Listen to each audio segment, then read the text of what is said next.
I'm Aaron Gallo. I'm Marty Hogan. And I'm Eric Berry. And we're from the Starfleet Escape podcast. And you're listening to another great Four-Eyed Radio product. For more shows, check out foureyedradio.com.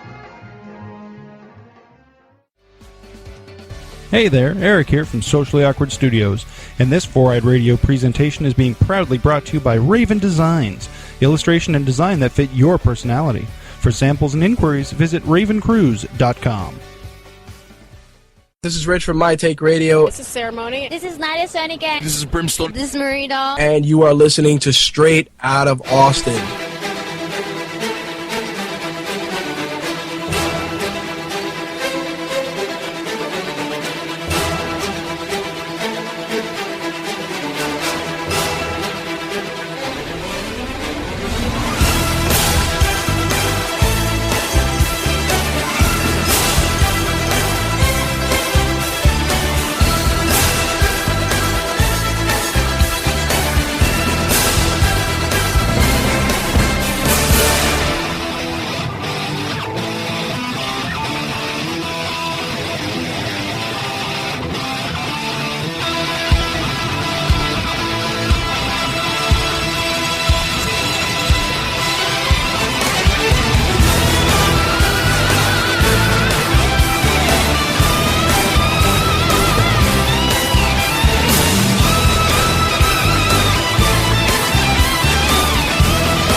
It's even longer than the damn intro. What the hell?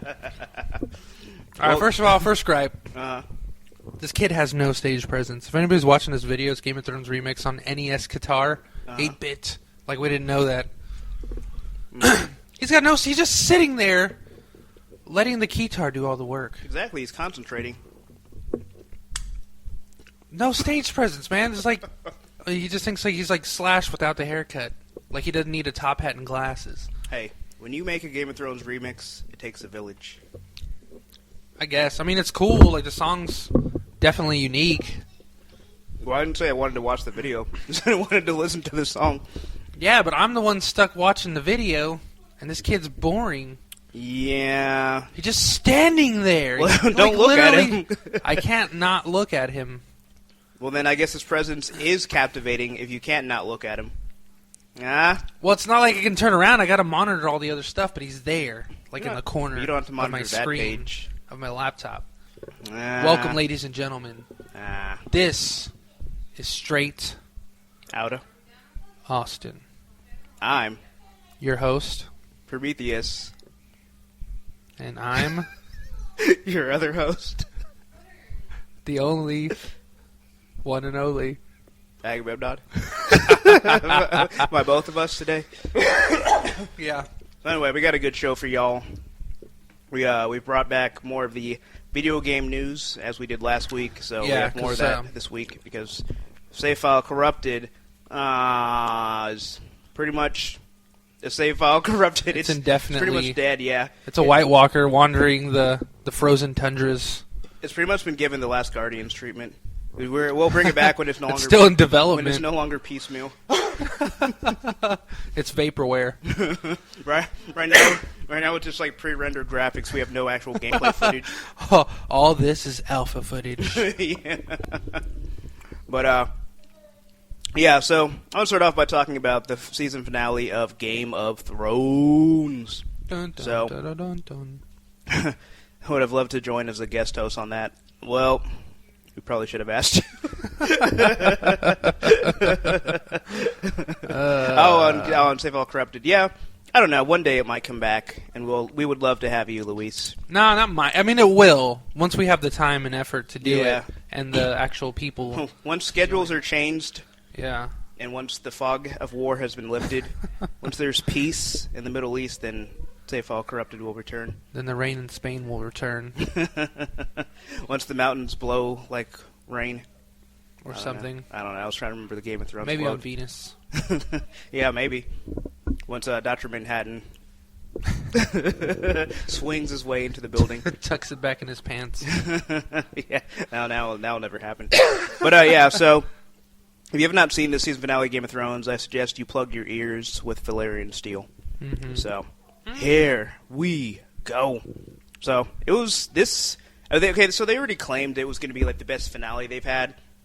And I definitely would say that's the case, because it's usually the episode before the finale that's really good, and then And it was really good. Yeah, but it's like last season finale was so anticlimactic. It is literally Khaleesi! it's Misa, Misa, you're yeah. so great, Misa! Yeah, oh my with God. Daenerys crowd surfing at the end. It was just like, really? That's it? Like, it didn't leave you wanting... I mean, it left you wanting to see more, but it didn't It was leave like you... the ending of a Stone Temple Pilots concert. Like, everyone's still crowd surfing pretty enjoyably, but the music's over. Yeah, I don't know. It just left me with a bad taste in my mouth. But this time around, it was just like, you know, it ends with Jar Jar Binks was in the last season of Game of Thrones. No. Jar Jar Binks. Because Misa, get it? Nah. But it ends with Arya going to Bravos on the ship, because she's got the Valar Morghulis. I think that's how you Valar pronounce it. Morghulis. Yeah. But, yeah. So, I'll just start with that scene, where it starts off with hands down, I don't know, well, yeah, I would say the best fight scene so far in Game of Thrones history. And not only that, but the best custody battle I think I've ever seen. Ever put to screen, definitely. So you've got the Mountain squaring off against Brienne of Tarth. And it was cool. It was a scene that wasn't in the books, but it was just like one of those where you're like, yeah, I'm glad they put this in here because it was excellent. And it was just a scrap. And it's like, you know, you see the Hound. And I don't know, for me, it's like I kind of forgot like how good of a fighter Brienne was, because you haven't really seen her scrap since she fought like Sir Loras. I mean, she went toe to toe with Jaime, but Yeah. he was, you know, a year in captivity with chains on his hands. Yeah. You know, but she still bested him. She bested Loras, and you're thinking, okay, the Hound is huge, you know. Then you forget, yeah, she's huge too, and she's probably, you know, overall more skilled. Yeah. And obviously more vicious, you know. Like that, the will to live was strong with her. And so that fight was awesome. And the way she just straight up, just 300 kicks him off the cliff. Yeah. It was just like, for me, that was just like that, oh my God moment where like Yeah. I didn't see that coming at all. I was Right. very satisfied. I just love how Arya just ran off. You know, like she didn't help. Yeah, she was just like hiding. She like blended so well into the rocks. Yeah. It was like I was sitting there like staring at the screen like, why am I looking at her? Oh crap, she's right there. Jesus. She's sitting there just Predator style. Yeah, pretty much. Like all that was missing was just like the little Predator sounds like. I don't know. It was just fantastic. But I just love the dialogue that leads up to it. Yeah. Because you're thinking, like... And this is one of the first times, like, two characters that I've liked have been pitted against each other like that. Yeah. You know, because I've, like, grown to like the Hound. You know, I've always liked Brianna Tarth. And, you know, and so she's like, hey, I'm here to take you back, Arya. Come with me. And the Hound's like, you're too stupid and a bitch to know, you know, that she can't survive with somebody like you. Yeah. And then she just draws her blade. She's like, all right, it's on. We're going to scrap. Is this what we're doing? Are we talking shit? Okay. No, I'm female, but I can work this sword. Valerian Steel, by the way. It was just so great. It was just like such a clash of like ideologies, and like at the same time, it's almost like a misunderstanding. It's like had the timing been different, things probably would have went differently. Yeah. But it's like when you have two people that are about as stubborn as you can get, it's like that's the only way to settle it. It's like, you know what, we're just gonna have to kill each other. Yeah. You know. That is the only way. But two people enter, only one may leave. Yeah, exactly. But yeah, it was fantastic. Then that was probably for me the highlight of the season finale. Mm. I know for a certain someone it might have to do with Jon Snow. Yeah, I don't know. I mean, I remember reading about that revelation. I never read the books, but I don't know if I had mentioned it before, but I love fan speculation, especially for shows that I really like that have a really, really interesting speculation. Like I was big on Naruto at the time, like when nobody knew who the identity of Toby was when he was first introduced. Yeah. And there was all these like crazy theories, and like the most outlandish one ended up being the one that was true. Huh. I have my own reservations about that. That's for another time. But the one here, it has to deal with Rhaegar Targaryen's prophecy of the three-headed dragon and who those people might be. And in my search for looking for clues and just reading up on how Jon Snow may be a Targaryen, according to fan theory, I spoiled a bunch of things for myself, and a lot of them were things that have happened throughout this season, and I was really pissed off at myself. And one of those things was when Stannis and his army show up. And once I read that, I was like, nope, I can't. Nothing else will be spoiled for this man. Although I think it ended up being spoiled. I spoiled a bunch of other things for myself anyways. Nice. But I don't know, that was like the coolest revelation. Like the whole fight from last week was awesome. And then I didn't think they were going to mention Jon Snow at all. And who did we open up with? Yeah, it starts right. It's like the next day. Yeah, later that day. Yeah, I was just like, oh, wow, they are going with Jon Snow. Because I thought they were just, you know, they could have easily spent those 10 minutes focused on, like, all the other plot lines. We might have got an extra 2 minutes of Brienne whooping the crap out of the Hound. So I don't know. I don't know what could have happened. But I don't know. It was really interesting. You know, he takes off to go see Mace Raider. Why quit eating that frosting like that, dude? It's way too arousing for this time of evening. This is prime time, okay? Exactly. I like to arouse the listeners' interest. Yeah. My nipples. My nipples. Look like milk duds. So anyways, he's over there to try to... Well, the intention was to kill Mace Raider when he least expected it. And he pretty much saw it coming and called him out on it. And all of a sudden, you just hear like people dying and like people like yelling and screaming, and then it cuts to like a bird's eye view, and you see all these like horses, people on horseback in formation, flying flags, but you don't get to see like what's on like the emblem on the flag. And then people start getting slaughtered. Mace Raider, obviously overwhelmed, calls his men down, and it ends up being Stannis and the Onion Knight. I always forget his real name. Sir Davos Seaworth. Sir Davos, yeah. Yeah, so they end up showing up, and I'm like, oh my god. I mean, I already knew it was going to happen, but it was just like to see it in action. Yeah. Because I remember what you were explaining to me a couple weeks ago, or last week actually, was that Stannis actually shows up during the battle. Well, what happens was in the show they shortened the time the battle takes place. Like when the Thanes attack in that first part, that was supposed to be their surprise attack to kill everyone in Castle Black so they can open the gate. Right. The secondary attack where they attack the actual wall happens afterwards because that fails. And it's really cool in the books because it's like this battle goes on for days and days. Right. Like they fight back the first wave. The next day, they count their dead and their arrows. They attack again and they attack again. And it's almost like it gets to the point where they're like, well, we're not going to be able to keep this up forever. Like we can keep killing them, and they're successful at it. But it's like their numbers are dwindling and their supplies are dwindling. Mm-hmm. So that's what when Jon Snow gets the plan. Like this is the only way I can end it is to go. Kill Mace, because obviously, we only have so many people left alive. Right. So when Stannis comes in, I don't know, it's almost like, it's just such perfect timing. Because you kind of already know that he was coming, but in very much Game of Thrones fashion, like, you don't know if he was actually going to get there on time. Right. So when he shows up in the books, it's like, oh, yeah, Stannis is here. Yeah, but as far as, like, the show goes, you have no idea what he's really trying to do. Yeah. Like, I mean, because it gets mentioned, but... I don't know, unless you just like really pay attention like after the first viewing, I don't think anybody would really remember that like, hey, you're needed in the north, the whole prophecy that Melisandre had. Yeah, because they take a huge detour. Yeah. And they go to the Iron Bank, and that was like the cool speech, but that was like two or three episodes ago, if I'm not mistaken. And then, then they show up, and they're like, man, I looked at Stannis, and I turned to Hibiki, is like, that looks like a man who enjoyed a nice porterhouse steak. I'm sure he did. Now that he's got money, he's like, you know what? I gotta treat myself. Yeah. I think I'm gonna buy some ice cream. With a side of onion knight. I bet you he's really glad he didn't kill the Onion Knight. I know, right? I don't know. I don't think Stannis is capable of being glad.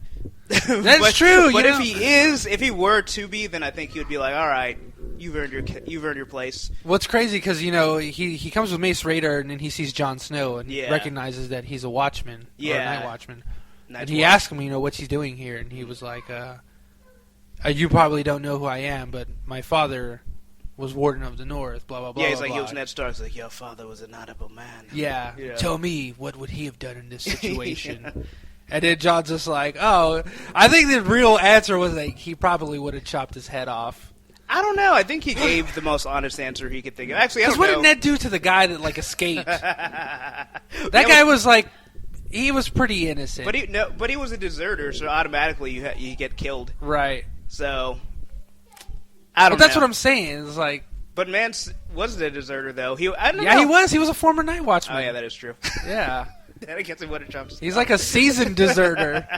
He's like if a deserter had pension benefits in retirement, like he'd be well into retirement right now. Well, given the totality of circumstances, I don't know, because the whole thing with John was saying like he has, he's going to be valuable like strategically. No, yeah. John gives that story, but before I got into that, I'm just like, John knows the real answer. Ned would have chopped his head off, right the F off. But yeah, he gives him that whole story like he could have killed me, done whatever, because I'm a crow. Yeah. It's like, but he let me go, he let me live. It's like I think my father would have listened to what this man had to say. Well, maybe that's the thing. Maybe that's like the caveat. He did. It was like he would have listened to what he had to say. ... And then chop off his head because that's exactly what he did to that deserter in the first episode. It's like, so you saw a White Walker, you did. Okay. Well, I'm glad you died with your conscience clear and chop. Yeah, the guy's like, okay. He who passes the sentence swings the sword. Yeah, Don't pulls look it away, out, Bran. just like, all right, I'm ready. I'm ready to die. Just do it. Sticks his neck out a couple inches. He had it right. Choppy. But yeah, that scene was excellent. I don't know. I kind of wish. I understand for budgetary reasons they had to make it not nearly as long, but that would have been awesome for like the last 3 episodes if it was just them trying to fight off the attacks. But I thought they did it really well. Another scene, obviously one of the many deaths this season was Tywin Lannister. Yeah. And I don't know. I thought they handled it really well. Let's go with let's just start from the very get-go. Yeah. With Tyrion. Okay, so Tyrion's hanging out in prison. He's thinking, okay, his time's He's up. He's just chilling, maxing, relaxing, all cool. Then all of a sudden, a Lannister comes up. It's cool. I don't know. I can't remember the words. Yeah, but anyway, we're not good at this anymore. No, not at all. I need to rewatch my Fresh Prince of Casterly Rock. So he's thinking, it's time to go get executed. Obviously his gamble with trial by combat failed. There's no luck for him, and hey, it's Jaime. Yeah. And then Jaime's like, hey, little bro, you're getting out of here. Yeah. And you just see Tyrion's face light up, and it's so cute. Yeah. And then he's like, well, before I go, I got one pit stop. Yeah. And I don't know, with the show they didn't really explain like why he went up to the Tower in the Hand. Well, I guess do some compare and contrast with the book. If you Yeah. could. Okay. So for those that haven't read the book, in this scene, it's a lot different in tone. So basically, if you remember from, I think it was season 1, where Tyrion used to have a wife, and he found her. She was being attacked by bandits. Jaime chased him off, and then Tyrion, comforted her. They got married, and they're in love. Yeah. And then it turns out that it was just a ruse by Jaime to, have, Tyrion get, hook up with a chick. And then his father punished him by having all of his guardsmen pretty much have sex with her, and then Tyrion have sex with her last, which, as you can imagine, would not be a great thing to experience by any means. Yeah. So there's a huge bombshell that's dropped by Jaime when he's rescuing him, because, in the book, this is the first time Jaime has seen Tyrion since he got back to King's Landing. Right. So there's no brotherly conversations every other episode. It's just like, oh crap, here's Jaime coming to save me out of the blue. Yeah. And, so Tyrion's surprised. He's like, why are you doing this, And it's not just, in the show, it's like, I love you, brother. I'm going to help you out. It's, I got a debt to pay. We're brothers. Yeah, That's we're what happy, we're yeah. singing, and we're gold-colored. Give me a high five. Oh, only one hand. So Jaime's like, yeah, I have a debt to pay. So remember that story about your wife being a whore? Turns out she wasn't. And all this time, she really did love you for the person you are. It's like, My man, bad. That really feels good getting that off my chest. Yeah. Thanks. It's kind of like that's how it is. And Tyrion is just like, because now at this point, he's lost everything. The one person that's ever cared about him is now, obviously had betrayed him so much further in life. Yeah. And his whole life has been a lie. He always thought that no one would ever love him. He would only be able to get with whores, and it turns out that was never the case. Yeah. So to spit back in Jaime's face, he's like, yeah, I killed Joffrey. And, and by the way, Cersei's been sleeping with our cousin Lancel. And then there's 2 other characters that aren't in the show, the Kettlebecks and the Moon Boy is pretty much just like a fool. And the Moon Boy one isn't even true, but he just throws it in there just like a spite. It'd be like if you're like, oh yeah, and she screwed the janitor. It'd be like that. Yeah. And he's just like, ugh, it's gross. So Him? So he's just full of piss and vinegar. He meets up with Varys, and then they're escaping and all that, and they pass this giant ladder, and he's like, so where does that lead? It's like, oh, that's the Tower of the Hand. He's like, hold that thought. I got a pit stop to make. You got anywhere to be right now, Varys? He's like, well, we're just trying to get you off the boat. It's like, yeah, well, yeah. Hey, hang on, I gotta.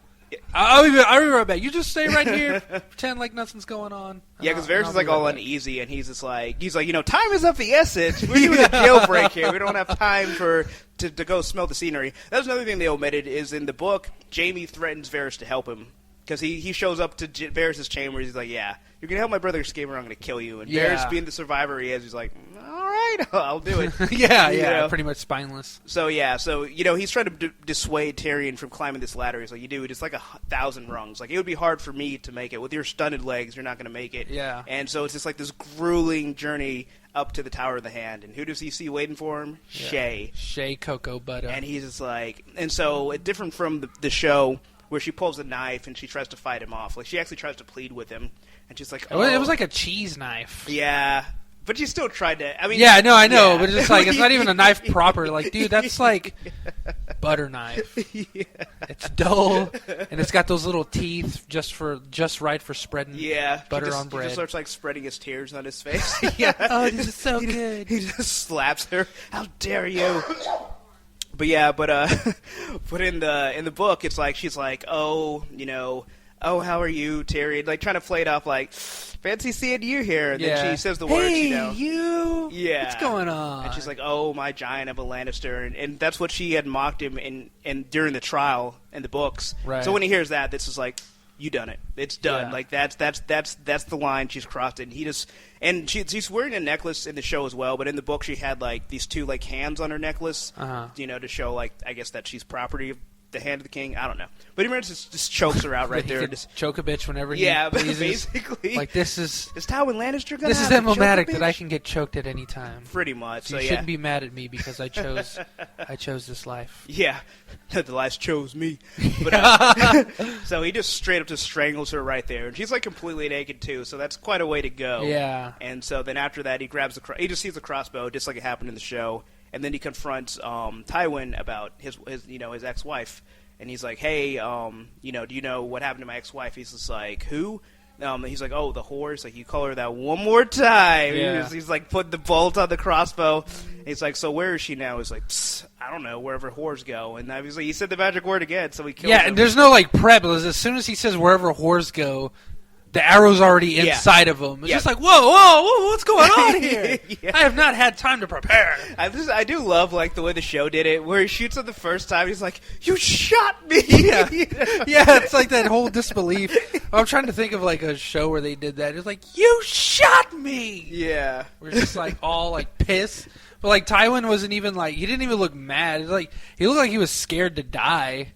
Did he? Because I felt like he was more just shocked. Like, come on, really? You're gonna shoot me? Yeah. I mean, I guess it was the thing where he was putting up this front, but you could tell. He was damn good at it. But I could still kind of, you could kind of. No, still but you could see, tell because well, just by the way he was talking in the tone in his voice, like you could see, like he's like pleading for his life in such a tender way, to where he just seems like he's still good old, harsh, you've always critical been Tywin. my son. Yeah, you've always been my son.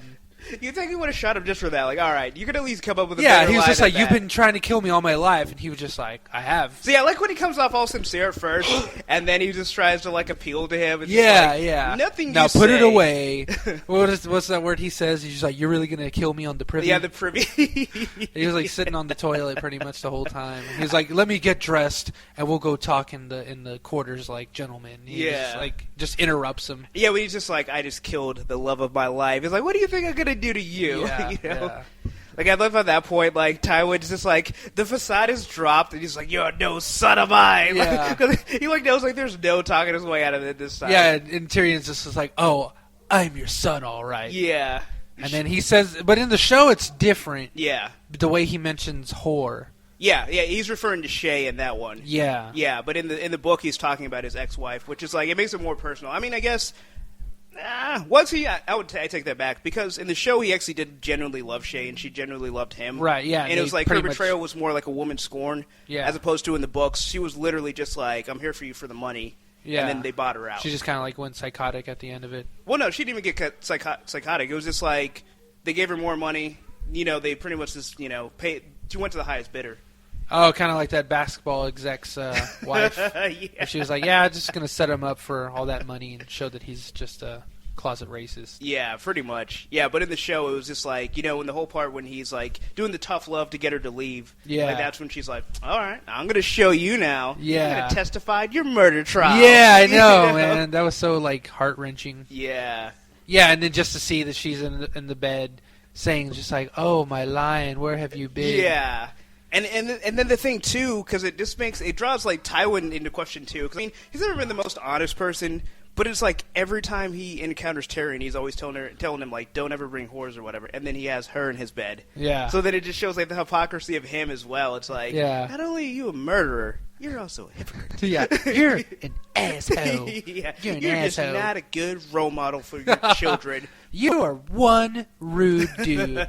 Speaking of that, okay, I don't ever like Cersei, but I like Cersei in this episode. Oh yeah, she was ruthless. This is the first time where her ruthlessness was like, all right, you go, girl. Because, like, usually she's doing something horrible, and it's like, this is the first time where it's like, I felt like she was justified.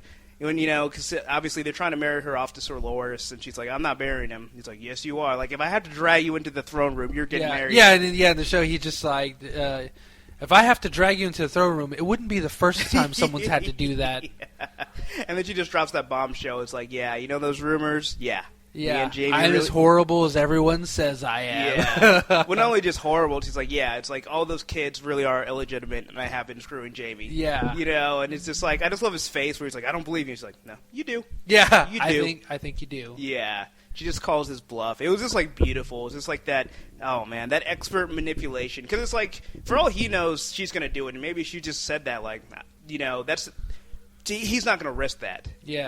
Like, she knows that no matter what, the last thing all he cares about at all in his life is the family's legacy. Right. So he's like, if he has to not have her marry Sir Loras to preserve that, he's willing to do it. Yeah. Like, that was his checkmate. Like, not even Tywin can talk his way or bully his way out of that. Yeah, and in a succession of days, it was like all more or less ruined. As far as he knows, it's ruined. Yeah. The general public still knows nothing Yeah. of what's going on. But I thought it was funny how she pulls the ultimate power play, and then but ultimately Tyrion gets her out of it too, indirectly. Yeah, You know? yeah, without even knowing.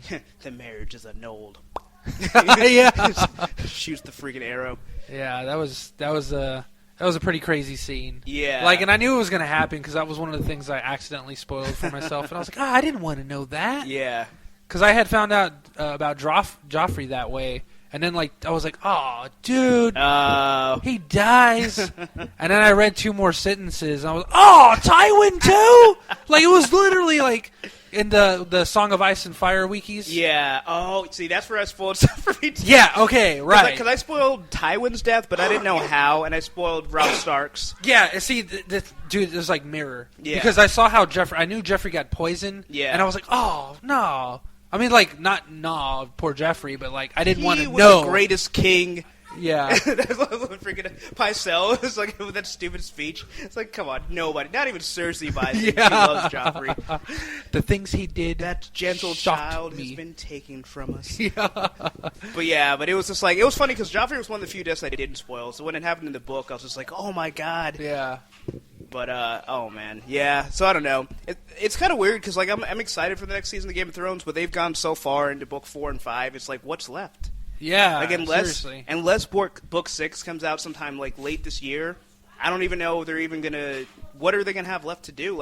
There's still more of Jon Snow's storyline that's important. Obviously, Arya still has a lot more. There's a little bit more of Daenerys, but certain characters, it's there's not much more to do with them. Yeah. Bran's story is there's maybe one episode's worth more for Bran that the book readers haven't read already. So what are they going to do? Is he just going to chill with that, with that tree guy? Yeah, it's going to be like Luke on Alderaan. Yeah. He's just going to be training. But Bran, not ready are you? But there's a city in the clouds with a keep on my crew. A Stark's got to do what a Stark's got to do. Now, Tywin, I'm ready for you. Yeah, Tywin's dead. Hey, hey, Hoarder, mix me up a gin and tonic. It's about to get ugly. Oh my god! But I don't know. I'm really curious about what they're going to do, especially because I've complained a lot this whole season. They keep adding scenes that weren't in the book. Right. But after the Brienne Hound, I'm all right, do what you got to do. If you're going to give me scenes like that, I will stomach all the other scenes that I don't like, just for these amazing character moments and epic moments. Chug down your drink and say more. Yeah, I demand another. I demand another. So I don't know. I'm excited. But also speaking of Game of Thrones, so last week we were talking about George R. R. Martin has a charity going on. You can donate X amount of money for X, to get certain prizes. One of them was to donate a mere $20,000 to be chump change to us, poor folk. Yeah, exactly. For the small folk, you might not be able to afford it, but for the highborn, it's a drop in the bucket. But so basically, the prize is to be killed by George R. R. Martin. I mean, what better of an honor in the Song of Ice and Fire novels, and I'm sure your character will be written out by the time we get to the show, but, Or just phased out altogether. Yeah. Or combined with another character. Yeah. But, so basically a 30-year-old Facebook employee named David Goldblatt, or Goldblate, I don't know. He's Gold something. He's a Lannister. It's a Jewish name, I believe. Yeah, so he won the prize, and I guess there's one more prize left, so if anyone else, you've got $20K sitting around, burn a hole through your pocket, act now before, I don't know, a Twitter employee seizes the next prize. Yeah. It goes to... it goes to a good cause. Saving the wolves. I mean, if you saw Ghost in this episode, he was beasting. Or no, it was, this time it was Summer. It was Summer. Yeah, saving Bran. Yeah. So just think, without this charity, Bran would have died. Oh, that's what I forgot. I knew there was the part that I wanted to mention. No love for Jojen Reed. Oh my God! Yes, Jojen Reed, man. Yeah, so, Jojen Reed, is one. I forgot what they're called, but he's pretty much because people are swamp people, and he's been instrumental to getting Bran to find the three-eyed raven. And in the book, he's still alive. He's sickly. He's on the verge of death, but he's still breathing. He's still not standing as strong, but he's still here. Yeah. He's wrapped in a nursing blanket, right. Bran, I'm so cold. So yeah, bro, you're north of the wall. We're all cold. Suck it up. but I'm like extra code. Yeah. So when the freaking skeletons pop out like Diablo style. Oh my god, they were, didn't they? Yeah. That was so crazy. So they pop out, and Jojen's just chilling on the ground because obviously he's too weak to do anything else. And you just see that hand with the knife, and the whole time I'm thinking, Summer's gonna come save him. Cold Hands, the character that wrote out of the show, he's gonna come save him. Hodor's gonna save him. Mira's gonna save him, and then all of a sudden, just shank, shank, shank, shank. Like, it's so, like, loveless. It's just like he's just sitting there with, like, this look on his face, and, like, the knife just repeatedly stabbing him, like, so casually, like, like just somebody sipping a soda and, like, just, like, spilling on, like, oh, man, this is my favorite shirt! Raspberry This is my favorite shirt! Raspberry soda all over me. Like, he just looks like upset. He's just like, hamburgers. Yeah. But yeah, I was so bummed out for him because as he's sitting there bleeding out, you see the children of the forest or one of the child of the forest, and she's throwing these bombs. So I'm thinking, oh, maybe they got magic. Maybe they're gonna heal him. And then you see Mira just slit his throat. Yeah, he's like, it's okay, go. Yeah. I knew this was happening, and she's just like doesn't want to, and just like, yeah, but. Like, I'll kill him before they like torture him and stuff and rip him apart. Well, that was the whole thing because it's like if he would have stayed, he would have turned into one of the whites who came back. So and then just like I don't know, it's just like each level. It's like first he gets stabbed, then he gets his throat slit, and then it's like his lifeless body staying there, and you just see like the child of the forest like, hold on, I got one more present for you, Jojen. Yeah, throws the bomb, and then you just see like tattered pieces of body like fly pizza pie. Yeah, it's like you didn't see this in your green dreams, did you? Yeah, but it was, no, I was dead at this point. But that was the thing. It made it very powerful because like it was the whole thing where he can see the future. He knew he was gonna have to die to get this to happen. Like he didn't even know like why he's getting Bran there. He just knows. Like, it's just like destiny, a man without a purpose, like a man whose purpose doesn't really have it's to fuel someone else's purpose. Yeah, exactly. He was literally a character in 24. He was a plot device to get Jack to the next episode. Yeah. And once his purpose is up, he's dead. Yeah, he just like his expiration date just went on a little too long. Yeah, Bran, tell me what I want to know. Well, it's just curious because you tell me that he's still alive in the books. Yeah. So for all we know, he could still live through book 6. Yeah, he could. So obviously he's got a purpose of his own that Martin has in store. Yeah. Yet the showrunners just is like, just we don't like that asshole. Let's kill him. Yeah. Let's kill him. It's just funny. This makes sense. It feels right. Yeah. It feels right. Let's just do it. It's just funny to me because like everyone always gets mad at George R. R. Martin for killing so many characters, and it's just like I think the showrunners are trying to one up him. Like, nah. Yeah, and viewers nowadays they're just like, oh well, this show's based off the book. It's the author's fault. Yeah, they're gonna blame him for everything. Yeah. You guys killed off Jojen Reed. It's like, no, I didn't do anything, mate. I can just see him just like throwing up his hands. You can't blame this one on me. Yeah, I wash my hands of this. But I don't know. It makes the show more exciting for someone who's read the books. Because now it's like anyone can go. Yeah, because now there's no like, oh, I know what's gonna happen here. Now it's just like, I got a rough draft of what's gonna happen, but who knows what's going through these crazy people's minds. Yeah, because I did not at all expect him to die. Because I was thinking, like, oh, they're finally going to introduce Cold Hands. Nope. Cold Hands sounds cool. Like, you made the analogy before we started the podcast to the Skeleton King from the Berserk manga. Guts. And I remember, I think all of us, our first introduction to Berserk was a 26-episode miniseries. Yeah. That was just like the prequel. Mm-hmm. And then I remember after, that was like a decade ago we saw that. Much. And we were all pissed. It was like, this is it. This just ends. Yeah. The story hasn't even begun proper. Yeah. And in the manga, it's like 50 episodes. It's like 50 issues. And then like the story finally kicks off. Yeah. And it goes like another up to 300. I think it's like at 340 at this point. Nice. But I mean, the point is, when it goes back to the present from doing the flashback arc, there's a guy called the Skeleton King. Mm-hmm.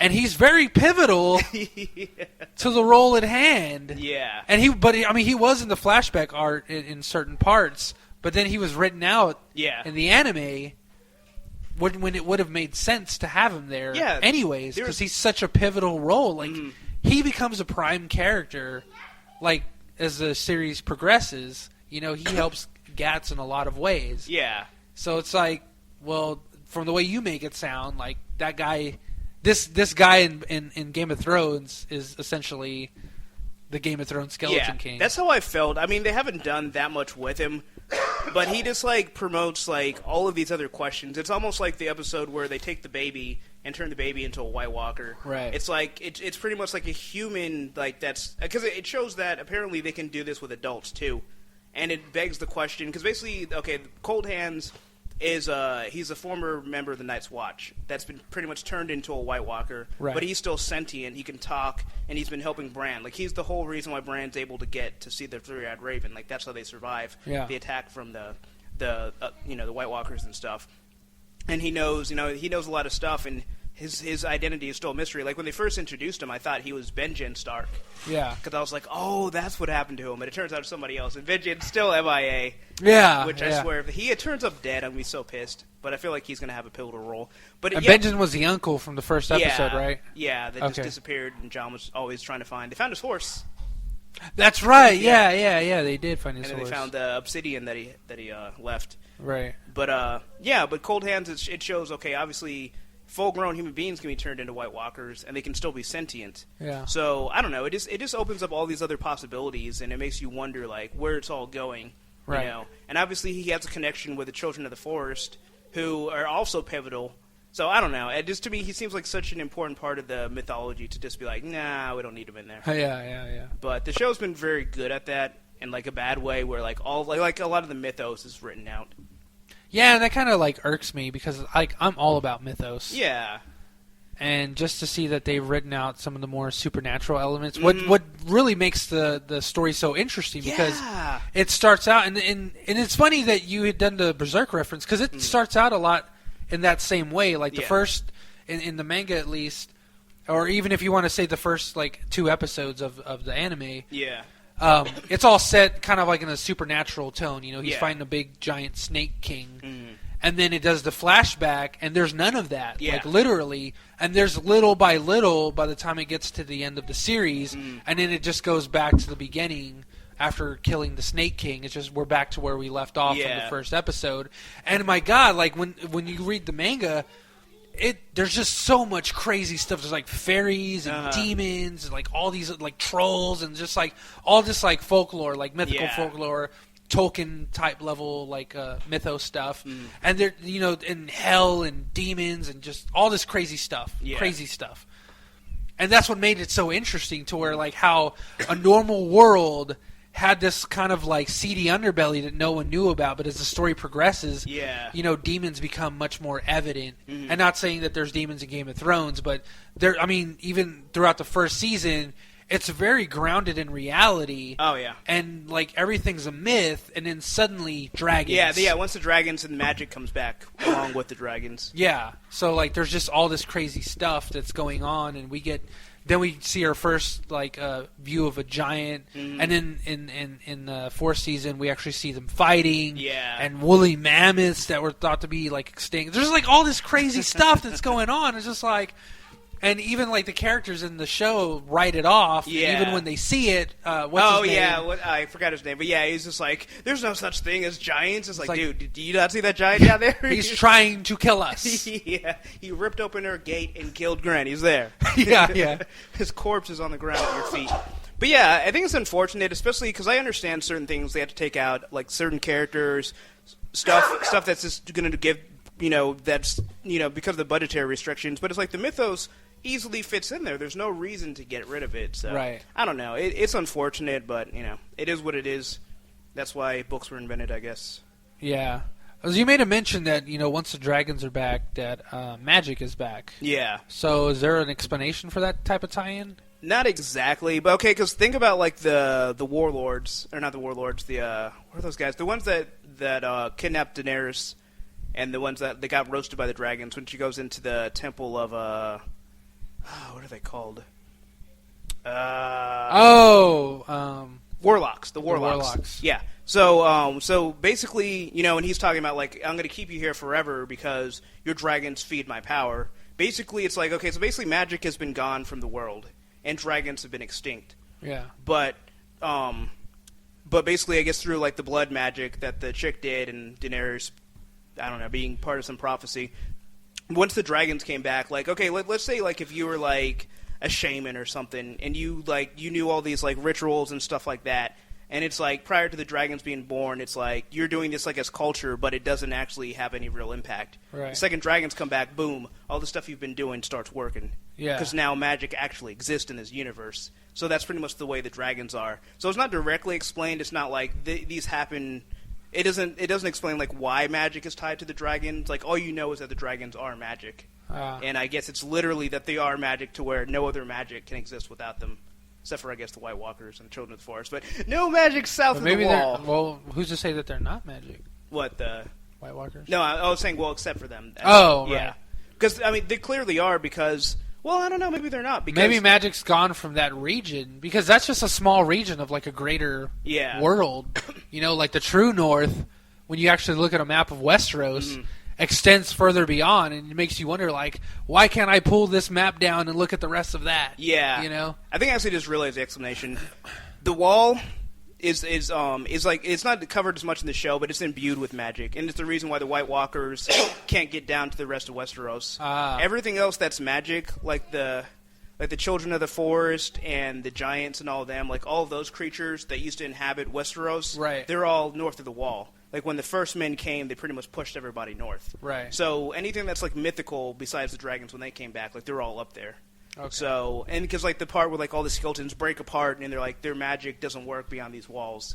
Because, like, they put up their spells or whatever, and it's similar to the way the wall works. So, yeah. So maybe it's a different type of magic. Maybe. Interesting. It's Magic the Gathering. My mind is blown. Like, now I'm back interested in the myth stuff again. Yeah, it's good stuff. I don't know. That, like I'm saying, like that's one of the drawbacks of the show. Like, of all the complaints I have, that's probably my biggest one. Cause it's just like, oh, but it's so cool. Yeah. Just like when you put all that together, it just makes everything so much more interesting. Yeah. So I don't know. I don't know. I mean, here and there they'll throw little tidbits in, but I feel like overall things make more sense when they add that stuff in there. Right.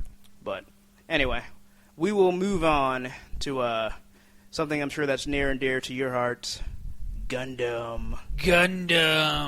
So take it with a grain of salt. People are reporting it like as definitive news, but until I see like actual production happening, I believe it when I see it. Gundam, the movie, which I believe is going to be based off the original Mobile Suit Gundam series, is believed to be in pre-production, or at least starting something. There's a screen that's been circulating the internet, but as far as the source, I haven't been able to actually track it down, and it's to be believed that it's fan made, not an actual. Oh, okay, yeah, the screenshot. Yeah, not an actual screenshot of what they've been doing, because there's no. Even when you IMDb it, or when I did, there was no actual like IMDb for the movie or anything that had been pre-production or anything like that. So the movie hasn't quite been made yet, and I don't know. I mean, the screenshot looks good, but just looking at the context of everything and the fact that a lot of the conflict happens in space, I don't believe that this is actually from. Yeah, and it looks a little low budget, to be honest. It just looks really. I picture some of these shots like. Yeah, that's honestly looks like. And it's like, why are they hanging out on a military base? Yeah, you know. But I don't know. That'll look cool. But and, the other thing is like, the only proof that movie supposedly exists is this one screenshot. Like, there's no director, no producer, no actor, no studio behind it. Right. But I don't know. It'd be cool if they. I mean, maybe maybe it will generate enough buzz that they'll be like, oh, maybe we do need to make a Gundam movie. Yeah, but not only that, but the Gundam on the right, I believe, is the Mark II Gundam, which Wing? was introduced. No, it was. It's Gundam Mark II introduced from Gundam Zeta, okay. which was the follow-up series to the original, and it follows the same storyline, just a different hero named Camille Badan. And the Mark II was there was two Mark IIs. One gets stolen by a group called the Titans, which is another. There's like three factions. There's the AU, the Titans, and then I forget the group that Haman Khan leads. I forget what they're called. Oh, I think that's Xeon. Anyways, I'm getting ahead of myself. I'm getting too fanboyish. But yeah, that's the Mark II. I doubt the Mark II is going to make its way into the actual original series. So that's another reason why I think it's a fake and not an actual screenshot, because I don't see them starting with Mobile Suit Zeta. Oh, I see what you're saying. Yeah, and if they're going to start with the original series, that one hadn't appeared yet until the start of the second series. Gotcha. Well, would-be Gundam producers, if you do indeed make a movie, it's clear that you need Agamemnon to consult to make sure you get all of your Gundam facts correct. Booyah. Booyah, son. Although it is really exciting news, and once I see like pre-production and stuff and real screenshots coming down the pipeline, again, not to refute that this isn't, but it's just, to me, it's not likely. Yeah. Until I have like factual proof that this is, I'm not going to say that it's like, oh, this is evidence. Yeah, so you don't even want to get excited yet until you know, like, this is the real deal. Yeah. Because, going back to the original Dynasty Warriors Gundam game, where I was like, how cool would it be if this game existed? And then 3 weeks later, what does Bobby Beetle bring? Yeah. Like, dude, hey guys, someone heard you. Like, no, yeah, but they heard you like 6 months ago because this game has been out in the market for that long. I'm like, wow, that's awesome. So in other words, you're just going to will this movie into existence as well. I'm going to try. I'm going to try really hard. Well, speaking of trying really hard and getting so far, Blood Ocean 07 says, and Linkin Park for the soundtrack. In the end, it doesn't really matter. Maybe. I mean, there's one really cool song, but I don't think it fits into the... Actually, if they do it like with the Raid, they did the soundtrack for that, but it wasn't like the screechy Linkin Park singing. It was like them doing music that fit the mood. Right. So in that regard, I can see that maybe working. At least better than like their actual catalog of songs being in there. True. I got a quick question for you, because I'm only seeing 2 people in the actual chat room, but I can see Blood Ocean posting. Yeah, I don't know what's up with it, because I noticed that. We got 6 people. It shows, but only you and Luis are visible. Well, I know Mark was in there. I don't know. Yeah, he was up there, and so was Blood Ocean. Yeah, and then it still showed we had 6 people. Yeah, so we had 2 guests, but we couldn't see them. I think it's just Mixler being weird, because Melanie might be listening as well. Oh, Mixler. Well, if anyone else is in the chat room, I don't see you, so please say hello so we know that you're there. Yeah, feel free to pop in. Yeah, if you got any shout-outs you want to do, we'd love to give you a shout-out and just say, a proper welcome. Okay, yeah, so Mark is there. Yeah, my my Speaking of the Mark II. Mark II. All right, so... Boom. So I just want to tell you guys a little bit about my experience playing Metal Gear Solid Ground Zeroes. So that game came out, I don't know, like 2-3 months ago, and I just now got around to beating it. And so I was not very high on the removal of David Hayter as Solid Snake, or not Solid Snake, but in this case... Well, who would be, to be honest? Yeah, when, David Hayter no longer is voicing Snake, and then bringing in Kiefer Sutherland. However, 8 seasons of 24 later, I was like, all right, I'll give Kiefer Sutherland a chance. And if you watch 24, and you've heard me talk about 24, like one of my favorite Jack Bauer moments is him just strangling just random friends and associates and telling him like, just shh, it's okay, don't fight it. So imagine my surprise and just how much I loved it when there's your mission. You're pretty much supposed to rescue 2 people. That's like the whole point of Ground Zero. So you didn't do it. No, you have to progress. Okay. Yeah, you can't just shoot him like I would have liked to. But you rescue like this kid, and he's just like all bummed out because he sold out this other person, and so he's just like, she's dead.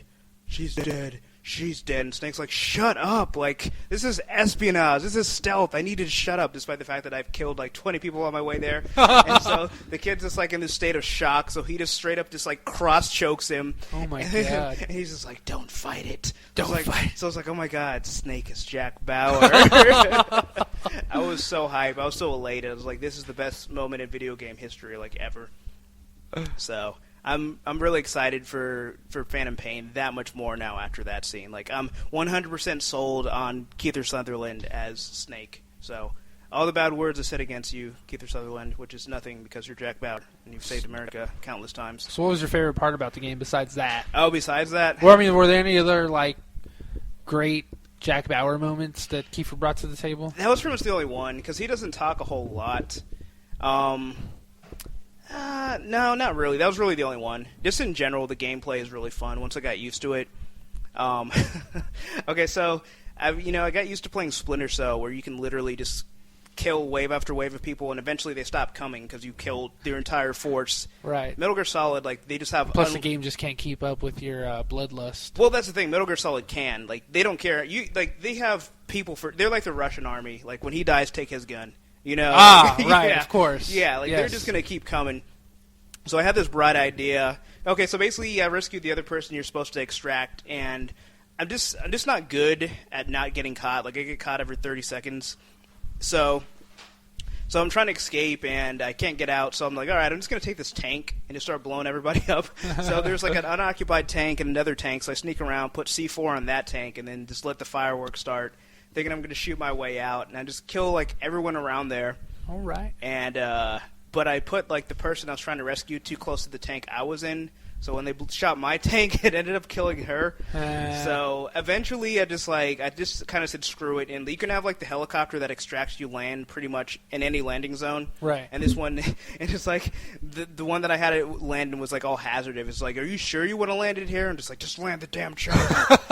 so I'm thinking it's like most video games where it's like it's just gonna go to a cutscene once you get in the helicopter, as long as it can survive the landing. So I'm like shooting off, everyone is shooting us, and we're flying off, and we're just getting pelted by like tank shells and all this stuff, and I'm like, oh crap, I'm gonna die.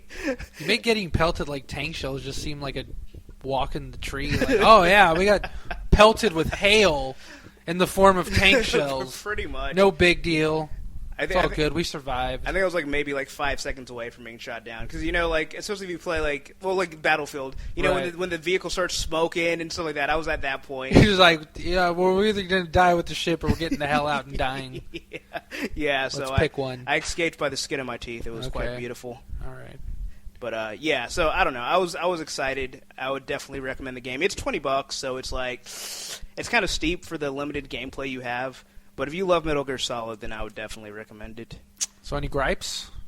Just not enough Jack Bauer moments. That's the main thing. Only one? Actually, my main gripe is they changed the gameplay. You can't really hug walls like you could the other games, where you press a button and then you can kind of look around the side. So I had to completely change up like my playstyle, which is what gave me fits in the very beginning.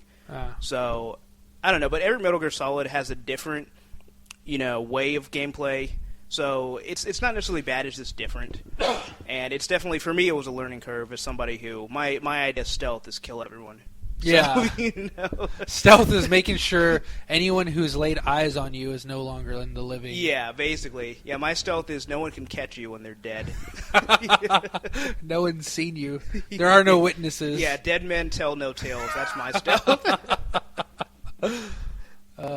So I found this article, and also about Metal Gear Solid. So apparently in Phantom Pain, you get to ride a horse, Red Dead Redemption style, and apparently the horses can crap in real time. So I remember reading that, and that was just so weird. Like, are we getting to that point to where our need for realism in video games comes in the form of a horse taking a huge shit? I feel like any other game I would feel that way, but since it's Metal Gear Solid, they just love to throw weird, quirky things in there. And I understand that. I think it has to do with that, where they're just I just could see Kojima just it'd be really cool if the horse took a poop. Yeah. It's like, we've taken the technology that was perfected on, Shadow of the Colossus on the PS2, and the painstaking effort they went just to make the horse look like it was actually galloping. We've taken that concept and we've worked it out for PS4 next gen technology, and the horse looks pretty realistic. Mr. Kojima is he just says yeah, make it crap. But sir, make it crap. Make it shit. Yes, that's the thing, because the engine looks beautiful. The mechanics are beautiful. It's just, I don't know. It just seems like it really probably was one of those moments where it's he laid eyes on on some of the footage they were showing him, and they were expecting him to be blown away and just praise them, and he's just completely stoic, and he's just but can it crap? And they're all laughing. They're all laughing nervously because they think he's joking. He's no, I serious. Make horse crap. And he pulls out his katana, and they're all right, they start getting to work. That's more a serious make horse crap. And you're just no? Then he pulls out his katana, and all right, we'll We'll get on it by the end of the day. It's like, when you put it like that, sir. Yeah, but we'll need more resources. We'll need way more money. They pulled the Ubisoft resources to make that happen. Yeah, that's why you can't have female characters in here. Assassin's Creed Unity. Yeah, exactly. Yeah, we'll definitely get to that. Bloodstone 7 says Assassin's Creed Black Flag. I guess with the crap, it comes with instant flies as well, so I wonder if we'll actually get larva and the whole cycle of life. And that might be in the expansion pack. Well, like the process of molting? Yeah. Ah, all interesting. You know, like, molting's always been like this horrifyingly beautiful process for me. Oh, yeah. Like, it's gross to watch, especially with like if you think of like a snake, oh, not a snake, a tarantula. Yeah. That molts. And there's certain, I think, frogs that also do it. It's just really creepy because like they're like getting out of their skin, but with tarantulas, it looks like a horror movie. Oh, I see. Because they're just getting out, and you see like one leg come out, and then another one, and then they're doing that weird like all 6 legs are up, and they're just on their back 2 stance, like they're ready to just pounce, and it looks horrific. And then there's just like hollow husk of its former self right in front of it. It's like, what happened? What happened here? And then you just see like a snake, and it's like it's like slow and boring because they have to find like the perfect twig or like small tree to like weasel through just to get the molting off so they can come out the other end clean, you know, because they have no legs or anything. So they literally have to find like a tight spot to get it off. That's what she said. But I feel like the way you describe the tarantula, like that's me waking up in the morning. Oh yeah, seriously, you know, like yeah. Coming out like of the my blanket cocoon, is your just like, I don't want to get up, but I have to. All sweaty and pasty, slightly smell. You're just like, golly. Smell of the fun you had the night before. Yeah. Well, sometimes. Yeah, mostly at night though. Mostly. Bloodstone 7 says no spiders for me. He has arachnophobia, so I guess he didn't like Spider-Man. It was, you know, oddly enough, I don't know if I suffer from arachnophobia. They do creep the shit out of me, and I think everyone is. Even people that handle spiders for a living or have them as pets because they think they're adorable. Yeah. They're shit scared of arachnophobia. They've learned to conquer their fear, I think, somewhat. But deep down, we're all afraid of them. I don't know. So to me, I don't think arachnophobia actually exists. Mm-hmm. I think a fear of spiders is completely natural. But I think there's one thing to fear spiders. There's one thing to just be like deathly afraid of them. I think that's the difference. Yeah. Because, you know, like you can see a spider and be like, oh crap, this thing's a Black Widow. It has venom that can possibly kill me, you know? Yeah. As opposed to you see any spider, and you're just like, Jack Bauer, save me. You know? I think that's the difference. Kill it with fire! Tell me what I want to know, spider. But speaking of telling me what I want to know, so we're both big fans of Street Fighter. We talked in earnest about the greatness of the Street Fighter Assassin's Fist, and lo and behold, you know, Capcom's just confirmed that there will indeed be a Street Fighter 5. So I saw this on Destructoid. I got super happy and excited. I'm like, finally, I don't have to play that eyesore that is Street Fighter 4. And then I scroll down, I start reading, and I guess the COO, Sujimoto. And he said, we'd like to steer away from making the next game such that skilled players will win, but unskilled players will lose almost instantaneously. Okay, I remember reading that because you had showed me. Yeah. I didn't read. I had a project to do for school, so I didn't really get to focus on it and read it, and I just remembered about it right now as you said it. Explain it to me, because I know you were like more than salty. So that's the thing. There isn't an explanation just yet. But to me, it's just the mindset is just, it doesn't make any sense. Like, I wish there was more context, but there really isn't. They just go on to it just says, it just starts off saying on the difficulty curve, like that's where it is. But it's like, okay, when you have a fighting game, it's based entirely on skill. Okay. If you're the more skilled player, you should win. If you're an unskilled player, if you play someone who's excellent at fighting games, you are going to lose instantaneously because you don't have the base skills. I understand that they keep trying to make these games more accessible, and I get that. But if they somehow try to balance it where if you are skilled at the game, you can't, you know, where you're not going to dominate being that skilled, it's like you're going to alienate your entire fan base. Yeah. Because casual gamers are not going to play. I mean, that's the thing. It's like unless you have like a DC license or a Marvel license, you're just specifically making that type of game or you're just like, culturally, like Mortal Kombat's always been like, oh yeah, I love that game. I remember that as a kid. Street Fighter kind of has that, but not to that extent. And it's just become a lot more of like a hardcore like fighting game. It's a niche game. It's going to continue to be a niche game. Right. And when they lose sight of that, I think all they're going to do is hurt themselves. Yeah. So I don't know. I just saw that, and like my enthusiasm just immediately went out. It's like, come on, like why? Well, that's the thing. Is there's things that no matter how much you can dumb down a game, or they did that with Marvel, where they kind of simplified the control scheme. Yeah. And in hindsight, I guess it was for the better. It still would have been nice to have like your own personal like low, medium, hard. Yeah, but that's the thing is, okay, they simplified the control scheme, and I remember when we first played it, we're like, oh man, this is like they really like neutered this game. But then when you start playing it, it's like, no, there's still so much more. To this game. Yeah, this game goes much deeper than we could. And when you watch pro players, you can see how like a game's full potential. Oh, yeah. Like people who are like really into the game, and that was kind of my point. Like anybody can just pick up Street Fighter 2 and play, or Third Strike, or Guilty Gear, or Blaze Blue, anything.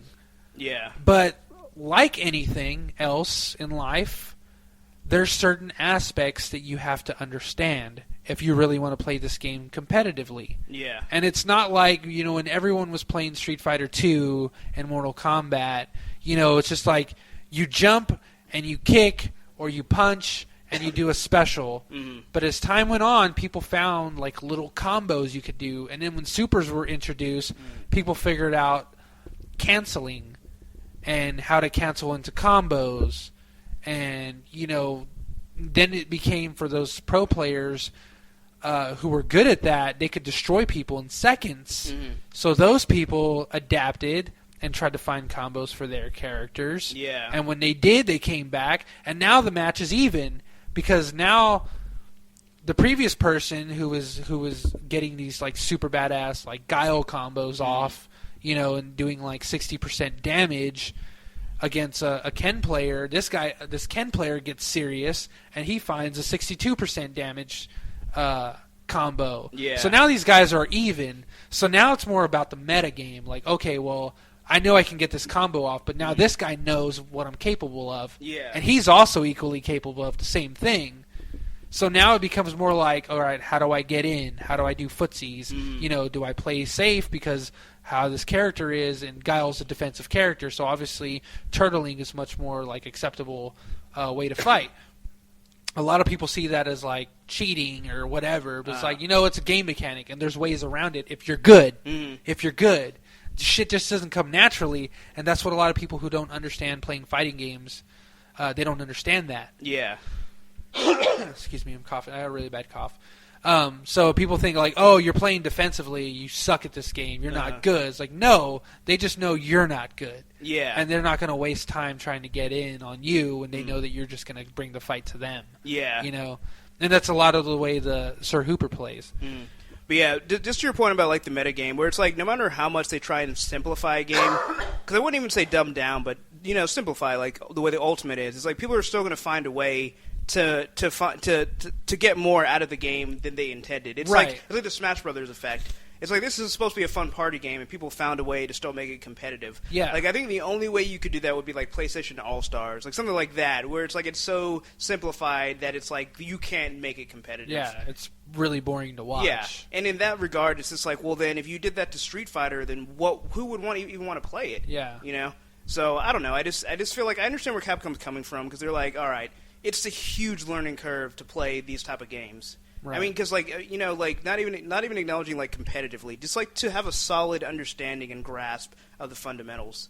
Like just for some people, just throwing like a basic fireball, like that's going to take them all day if they've never played a fighting game. Right. So I get why they're like, hey, we want more sales. We're a business. We're trying to bring in new players. I get that.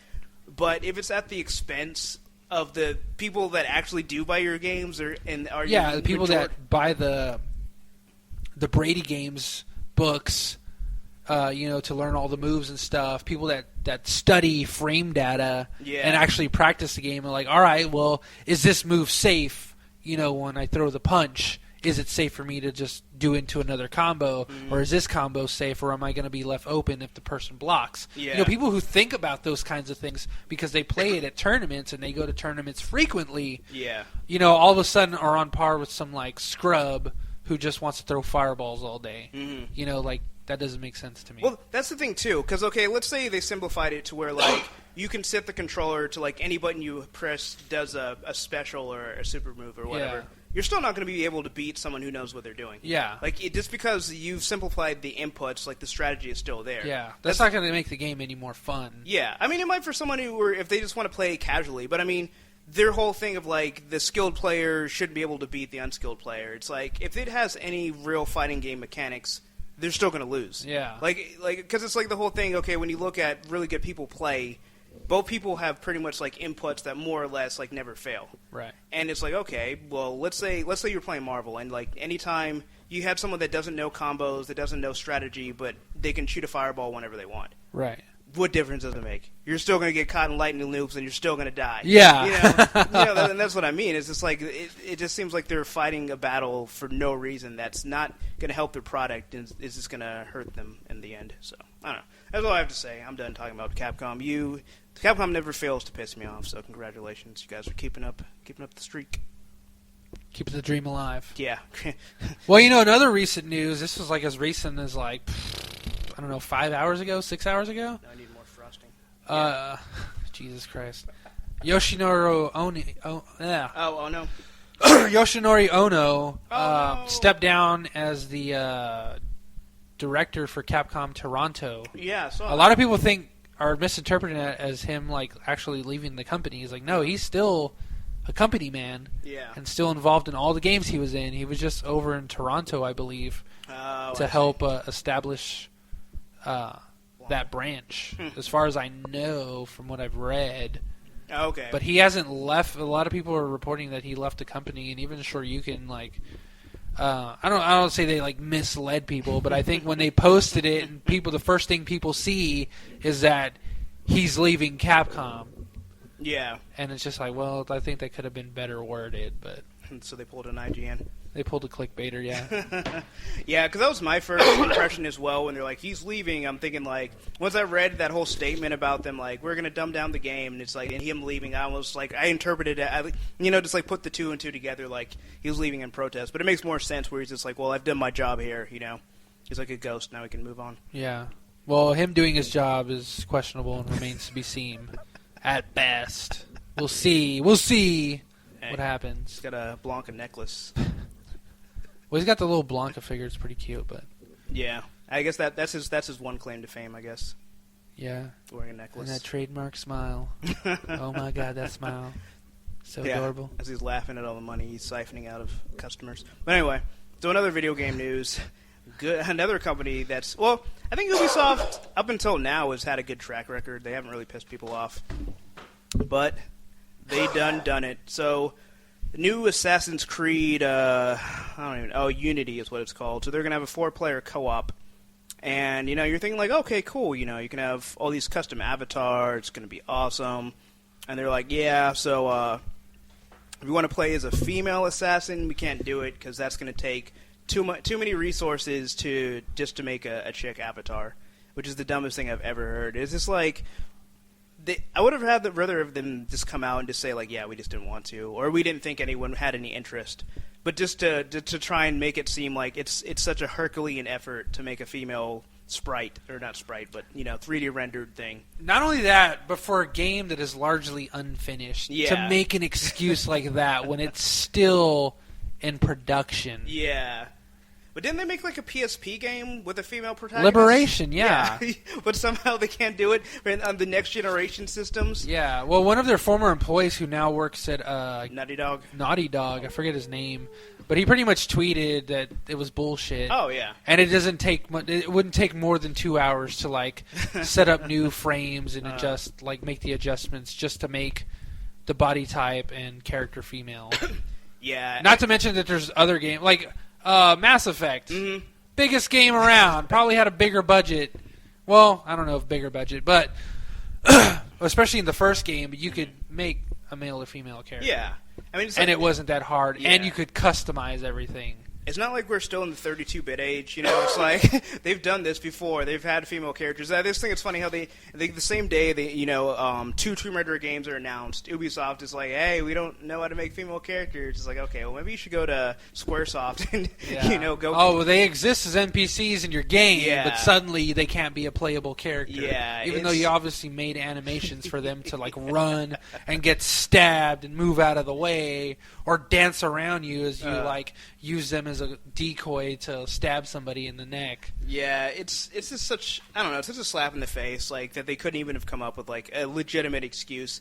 I mean, I get it to an extent, because I'm sure, like, they probably look at a game like Rise, Son of Rome, and they think that's how the physics of females work. Right. And if you look at it that way, then I can see why they feel like they need more resources. Yeah, it would make sense. Yeah, to them, yeah, of course. Yeah, when they think a female looks like a wave pool.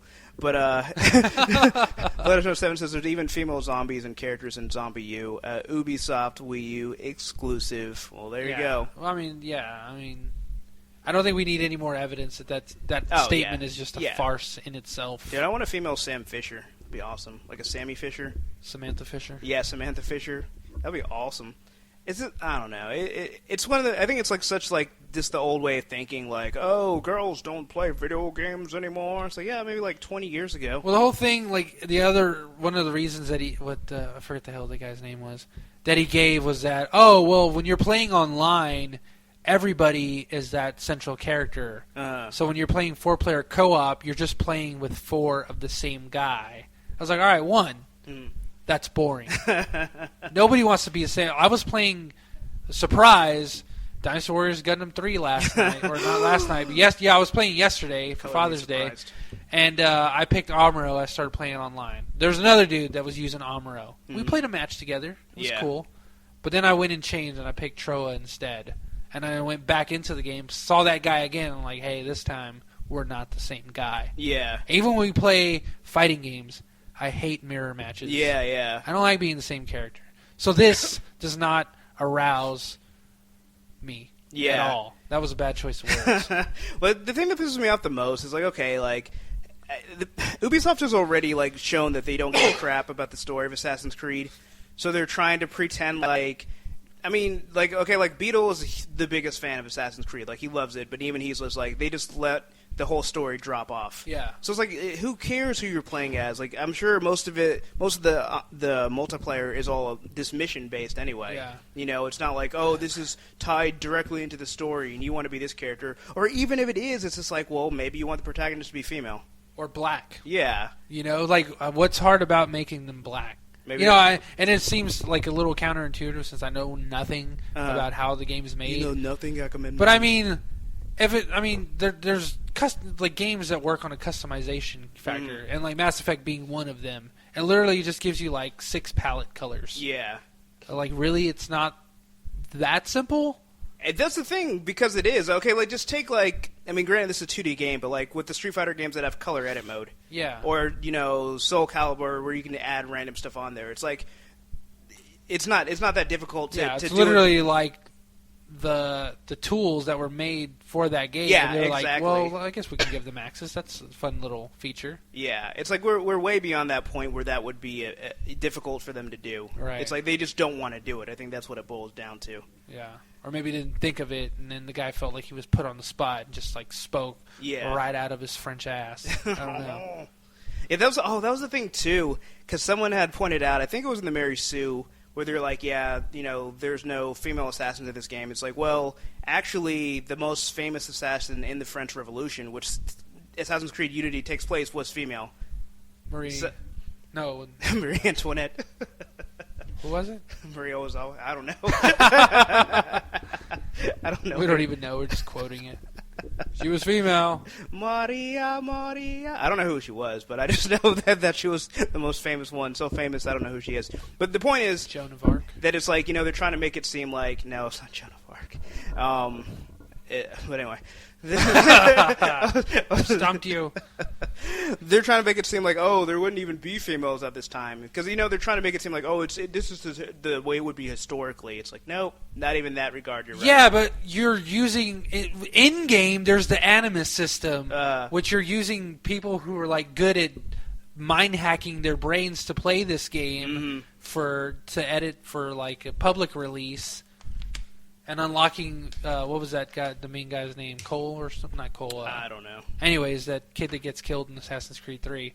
But yeah, you're using his memories to like. That was the whole point of like Assassin's Creed 4. Like you're just working for this development company. Yeah. You know, that's owned by the Templars, I guess. And you get to play Edward Kenway in that game.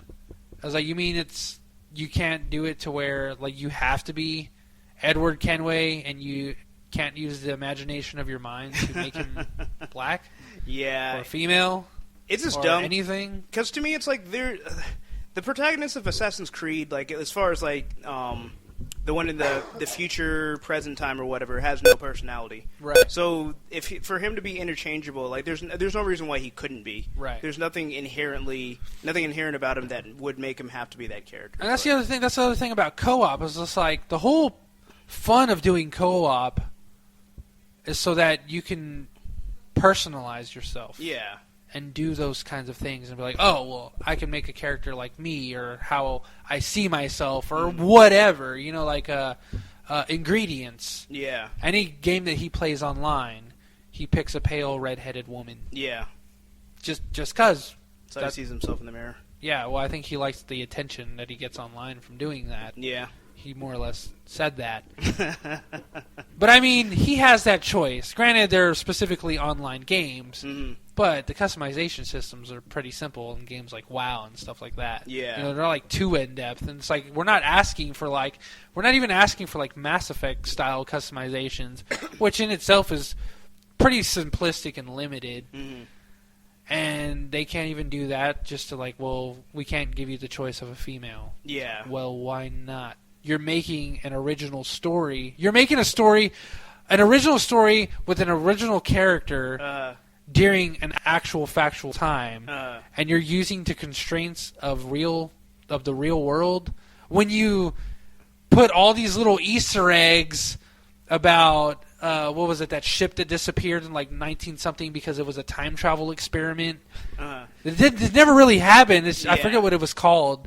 But they have that in there. It's like, that didn't really happen. Well, that's the thing. It's like that's what completely destroys their argument. They put all these like science fiction things or stuff that like supposedly really did happen, but were covered up by the government. Yeah. And the whole thing about Assassin's Creed, aliens. They have it. The whole thing is started by aliens, but they can't put a female person in the game to play as. What about a female alien? But they can put story elements that are just so, like, literally out of this world. Wah, wah. Yeah, I mean, and that's the thing. I mean, like you said, like, they're trying to, you know, say, oh, well, the historical constraints and blah, blah, blah, blah, blah. But even that's BS. Shit. But no, it's like, even if they were actually trying to stay with history and all that, it's like, well, they've already been called out on that. It's like, well, no, you guys are still wrong in that context as well. So, I don't know. They have no leg to stand on, and I hope they get enough pressure where they have to actually, you know, take a step back and actually do something about it instead of just making up, you know, BS excuses.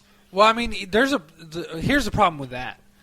Is the last thing I want is for anybody to be forced to do anything. If they don't want to do it, then fine. Just say that. Don't make up some BS half-cocked excuse about why you didn't do it or why you did do it and then just, like, omitted it. Because that's pretty much what they said. Like, well, we did have it, but it was just too much money to do. Okay, well, then give us numbers. If you're going to say something like that, because it sounds like BS. Oh. You know, we're at least owed, like, a reasonable explanation for that.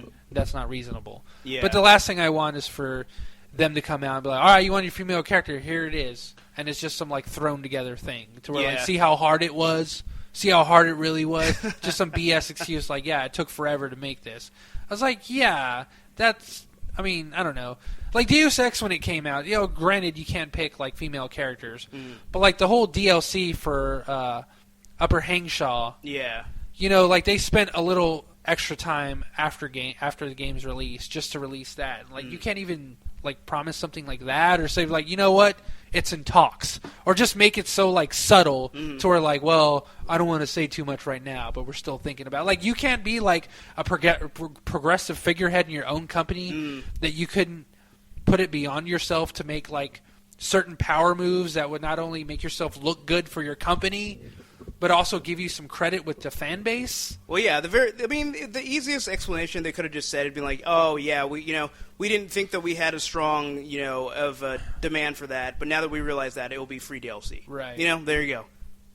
But I don't know. I mean, that's the whole thing. Is like he didn't have to promise that, but Oh, but he did. Yeah, maybe. Sir Prometheus says so.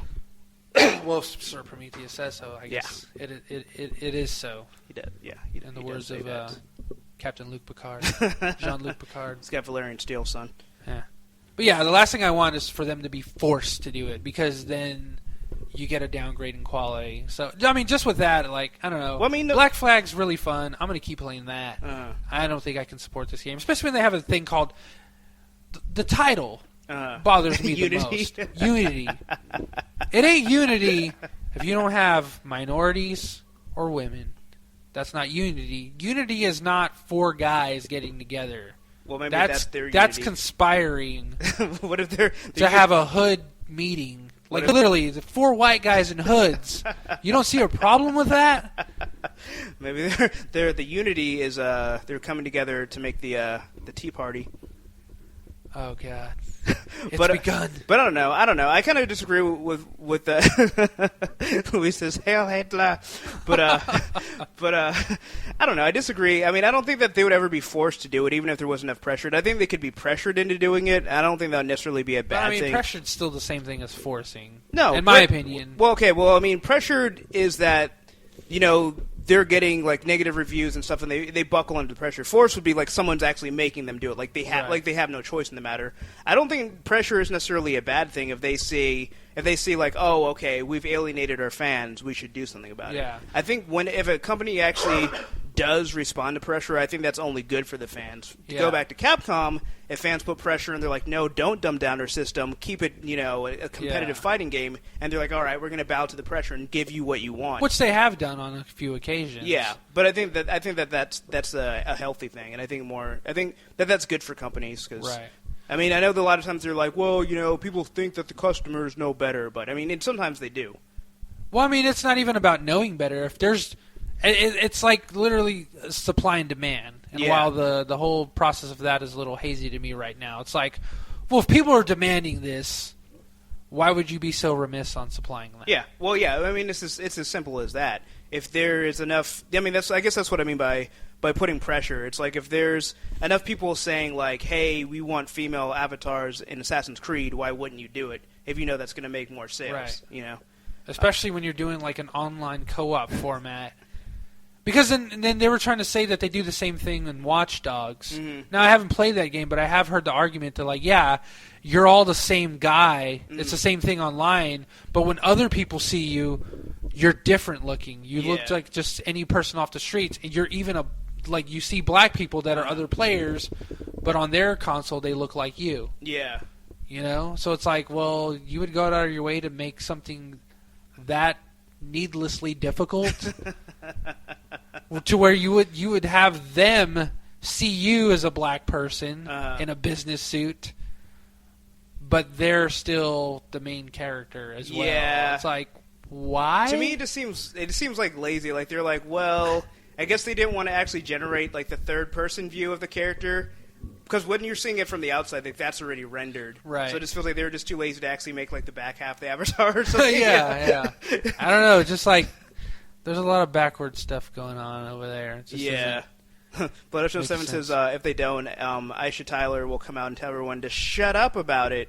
Yeah. So she's Lana in Archer. No, I know. That I know that you love. I like Aisha Tyler. Yeah, in that show. She's good people. And that's a good show that you love. I disagree. I think it's a good show.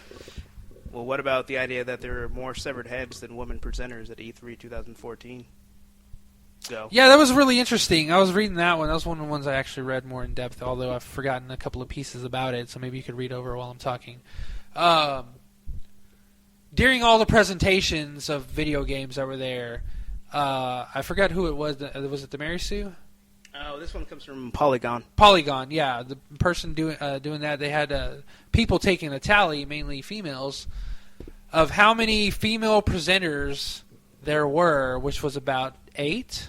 Let's see. There were 6 if you count Respawn Entertainment's Abby Heb laughing and making comments. And also, yeah, she just made a handful of comments, but not really presenting anything. She was just kind of like, more or less like background noise. She said she wanted to meet Duke Nukem. and there were 8 severed heads, several of them Assassin's Creed Unity. Yeah, and, within trailers. So it's like, well, you have all this like, and I mean, if you just count like violence as a whole, that's a lot. Yeah, I don't know. I see where they're coming from. I do too, and it's almost kind of like baseless. Well, yeah, in a sense. It just seems like the severed heads is so arbitrary. Like, I guess they do it where it's just like, oh my god, more severed heads. But like you said, it's like video games are so violent anyway. Like, I would like to actually know like how many female to male presenters there were, because that's actually more relevant than severed heads. Right. Yeah, and then I mean that in itself is arbitrary because you already know it's like a lot to 8. But I mean, you could at least, but you could at least get like a realistic ratio of something that's a little bit more relevant. Right. Because I mean, who doesn't love a severed head every now and then? I do. Well, I mean, to me, that's the whole disparity with E3 in general. They always pick like the worst presenters, and the ones that are good are never brought back. Yeah. You know? Yeah. That's the thing too, because E3 it's boring to me anyway. I get it. I get like they want more like equality, but to me, it's just like E3. It's I don't know. Like I don't even watch it. I wait for the news and I read the news afterwards because I don't want to sit through all these boring presentations. It's just to me, it's like there's all this cool stuff that comes out, yeah. but a lot of it's in alpha or beta stages. Yeah. So the trailers you actually see may or may not, mostly may not be representative of the game that actually will be released and you'll be playing. You know? Yeah. It's just ridiculous. It's like if anybody remembers this last. Video Game Awards, Spike Video Game Awards, Joel McHale from Community was co-hosting with Jeff Keighley. 1, they had jack shit in common with each other. 2, Joel McHale knows nothing about video games. But 3, was trolling the crap out of everyone, and it was hilarious. Yeah. Because he knew nothing about any of the games, and he was trying to lighten the mood, and Jeff Keighley was just like, pissed off because he couldn't hang with Joel McHale. Maybe I don't know. I don't know what was going on, but he didn't look happy. So Joel McHale took advantage of that. You're like, you know what? This is live TV. I do this kind of stuff for a living.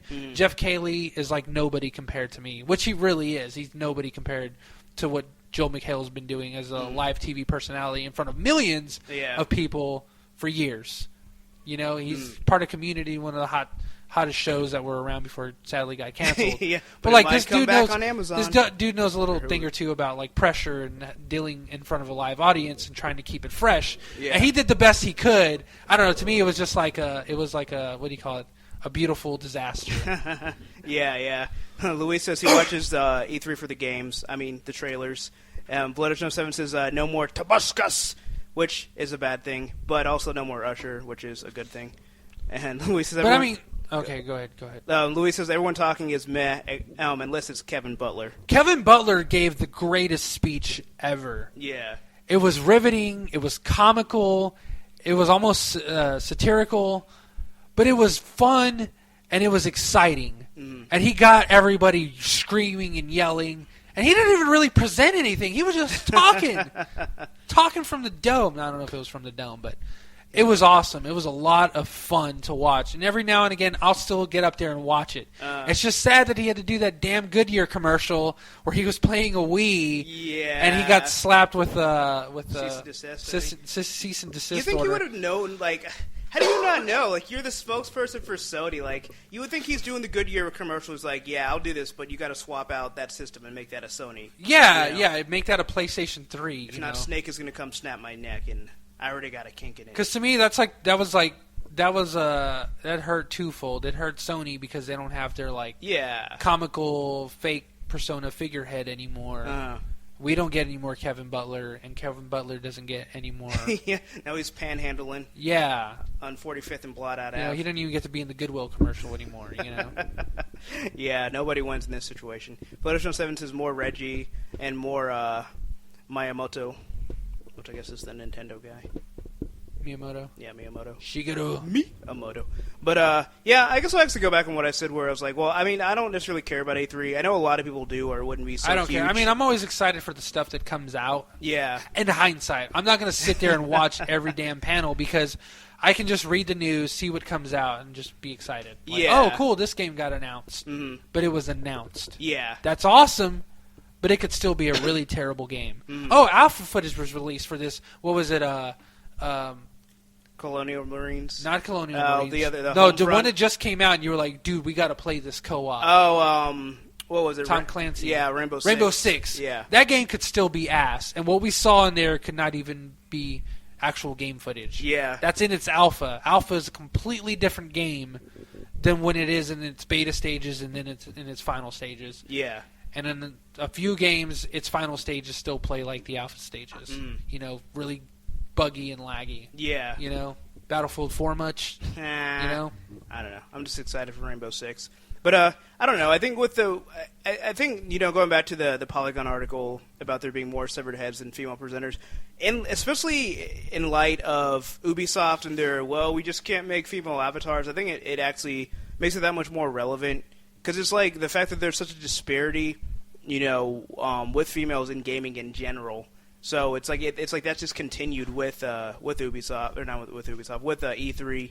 And yeah, it's like the fact that they have more time to show like severed heads. It's like, well, that gets more screen time than actual like human females, Yeah. So I don't know. I think it's pretty ridiculous. I think that there's kind of a tide turning, but I think that we still have a long way to go.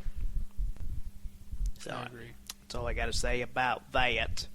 So moving on to so we haven't really we managed to stay away from movie news this entire podcast. Until now. Uh-oh. Yeah, that's right. So, obviously, Batman vs. Superman, Dawn of Justice has announced yet another Justice League member to his already inflated movie. But supposedly, I don't know if this is official or if it's still a rumor.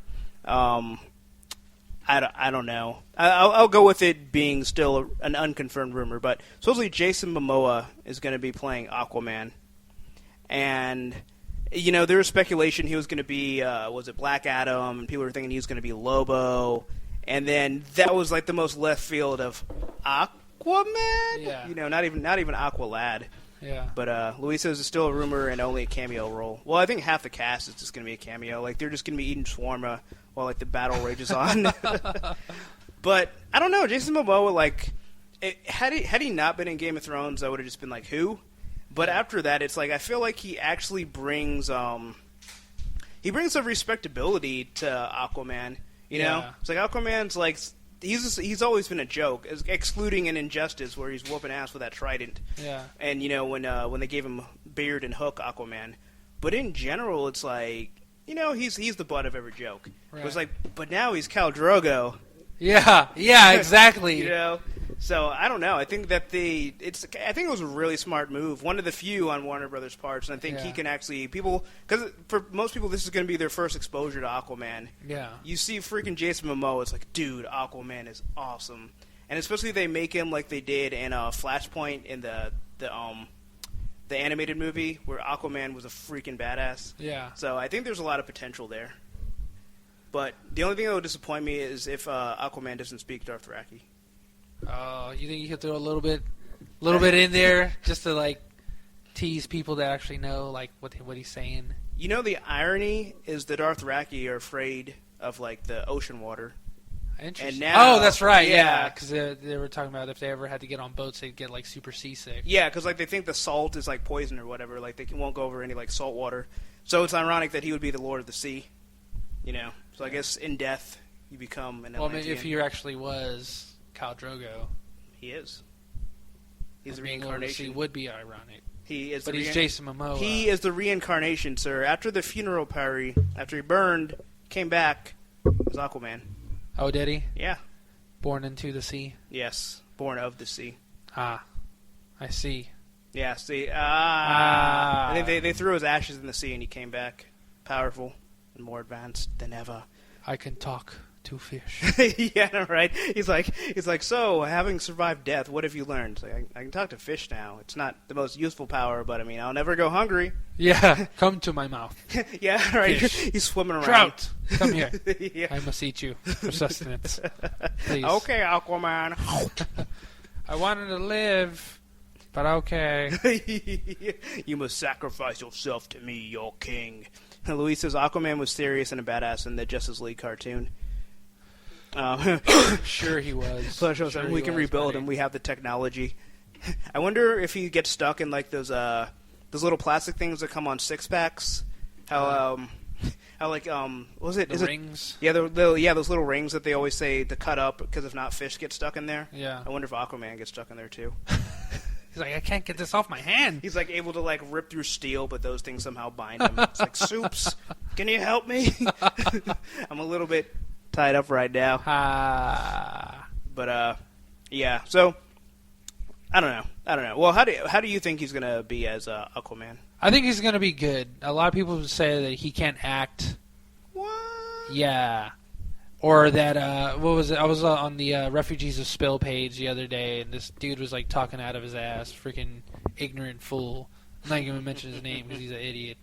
But he was talking how Jason Momoa is the equivalent to Jerry Seinfeld because he just plays himself. I was like, all right. Well, one, if he's playing himself, Jesus Christ, this guy is a badass. Yeah. And who would want to mess with him? Why wouldn't you want him as Aquaman? Yeah. Two, that isn't true. And if you've seen any of his interviews, which I've seen plenty, he's a pretty funny guy. He's a very shy person. When he's complimented, he kind of blushes. Yeah. He's funny, and he's very... what do you call it? He's very he likes to improvise. So if like there was one interview I was saying, and this lady was just like teasing him, like she had the hots for him, and she was letting it known. And it was like Comic-Con panel for I think season 2 of Game of Thrones. Yeah.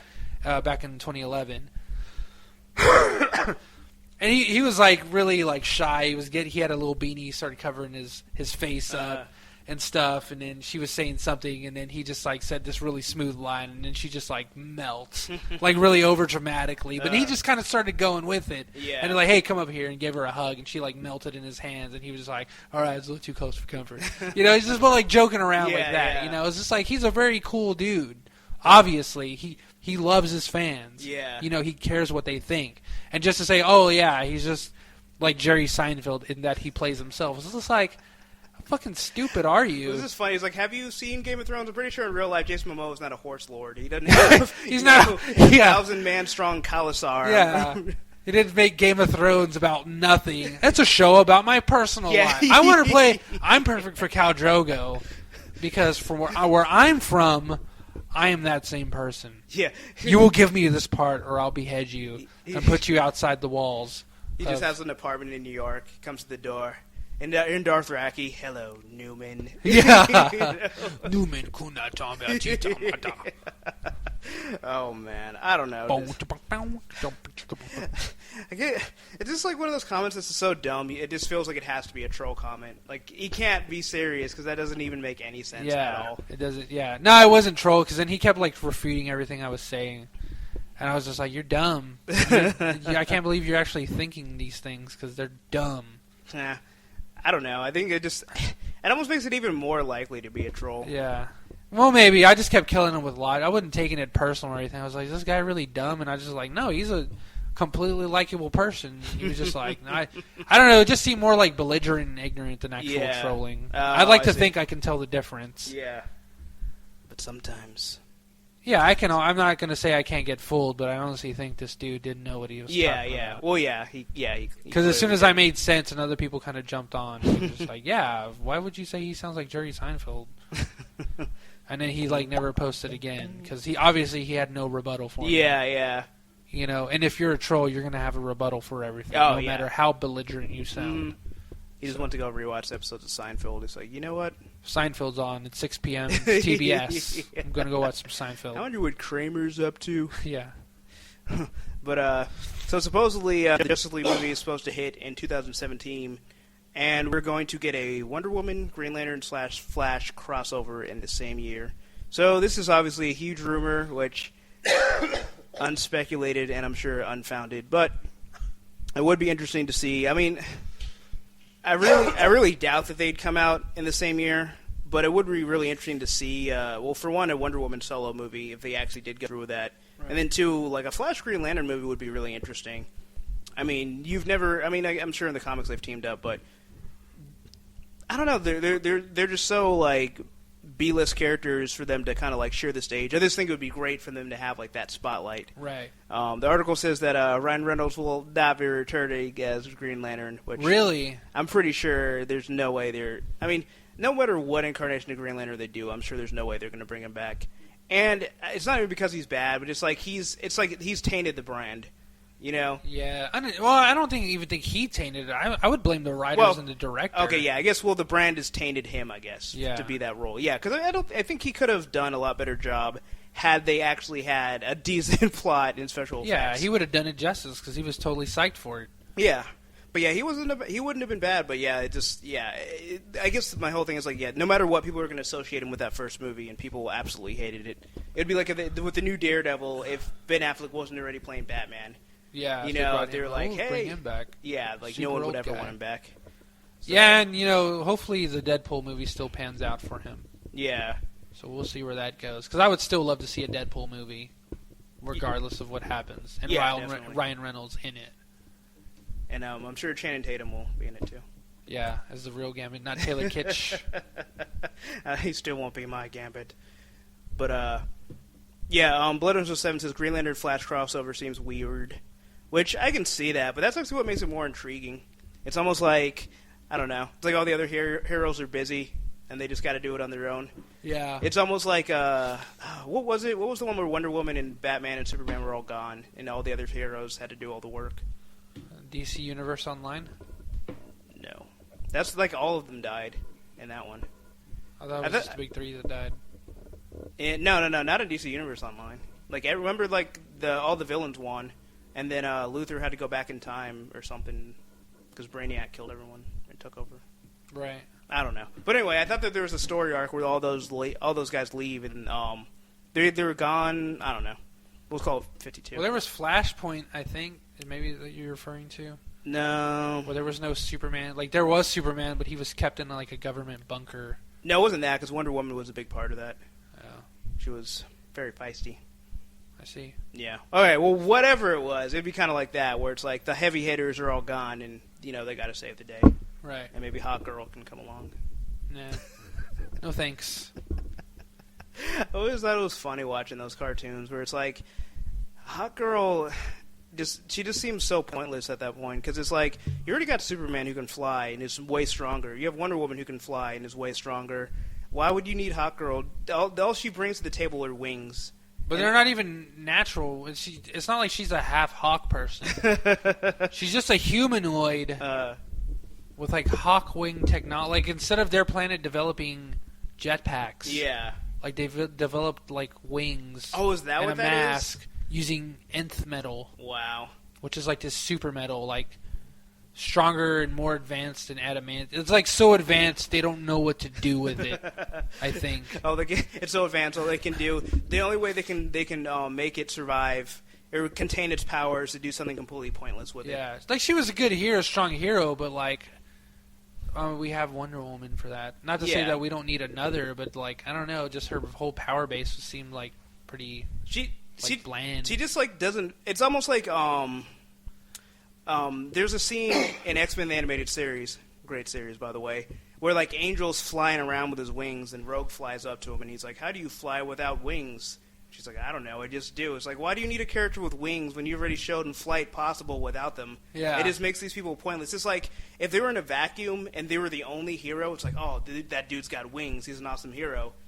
Angel's like that and Hot Girl, but it's like, where you already have all these other heroes that can do what you do and do it better, it's like, what do you bring to the table? Yeah. So I don't know. Maybe she has a fierceness that I'm not taking. Well, it just makes like Angel that much lamer. Yeah. Until he becomes Archangel. Yeah. And he can like magic missiles out of his wings just by folding them. They just pop out of nowhere. It's like, how? Apocalypse. Apocalypse. Yeah, of course. Yeah, and he's blue or something now. Yeah. Legend says is maybe Flash and Green Arrow crossover from the CW to the big screen. You have failed this What were they? city. Yeah, Louis Feathers. says Louis says they're not missiles. I think they were like blades or something. Didn't they explode?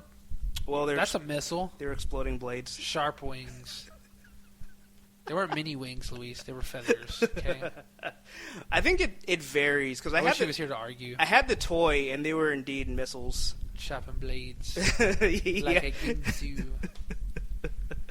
Maybe he was actually just firing. I mean, that was like many incarnations of Blade. Yeah. And Blade's just flying through the air.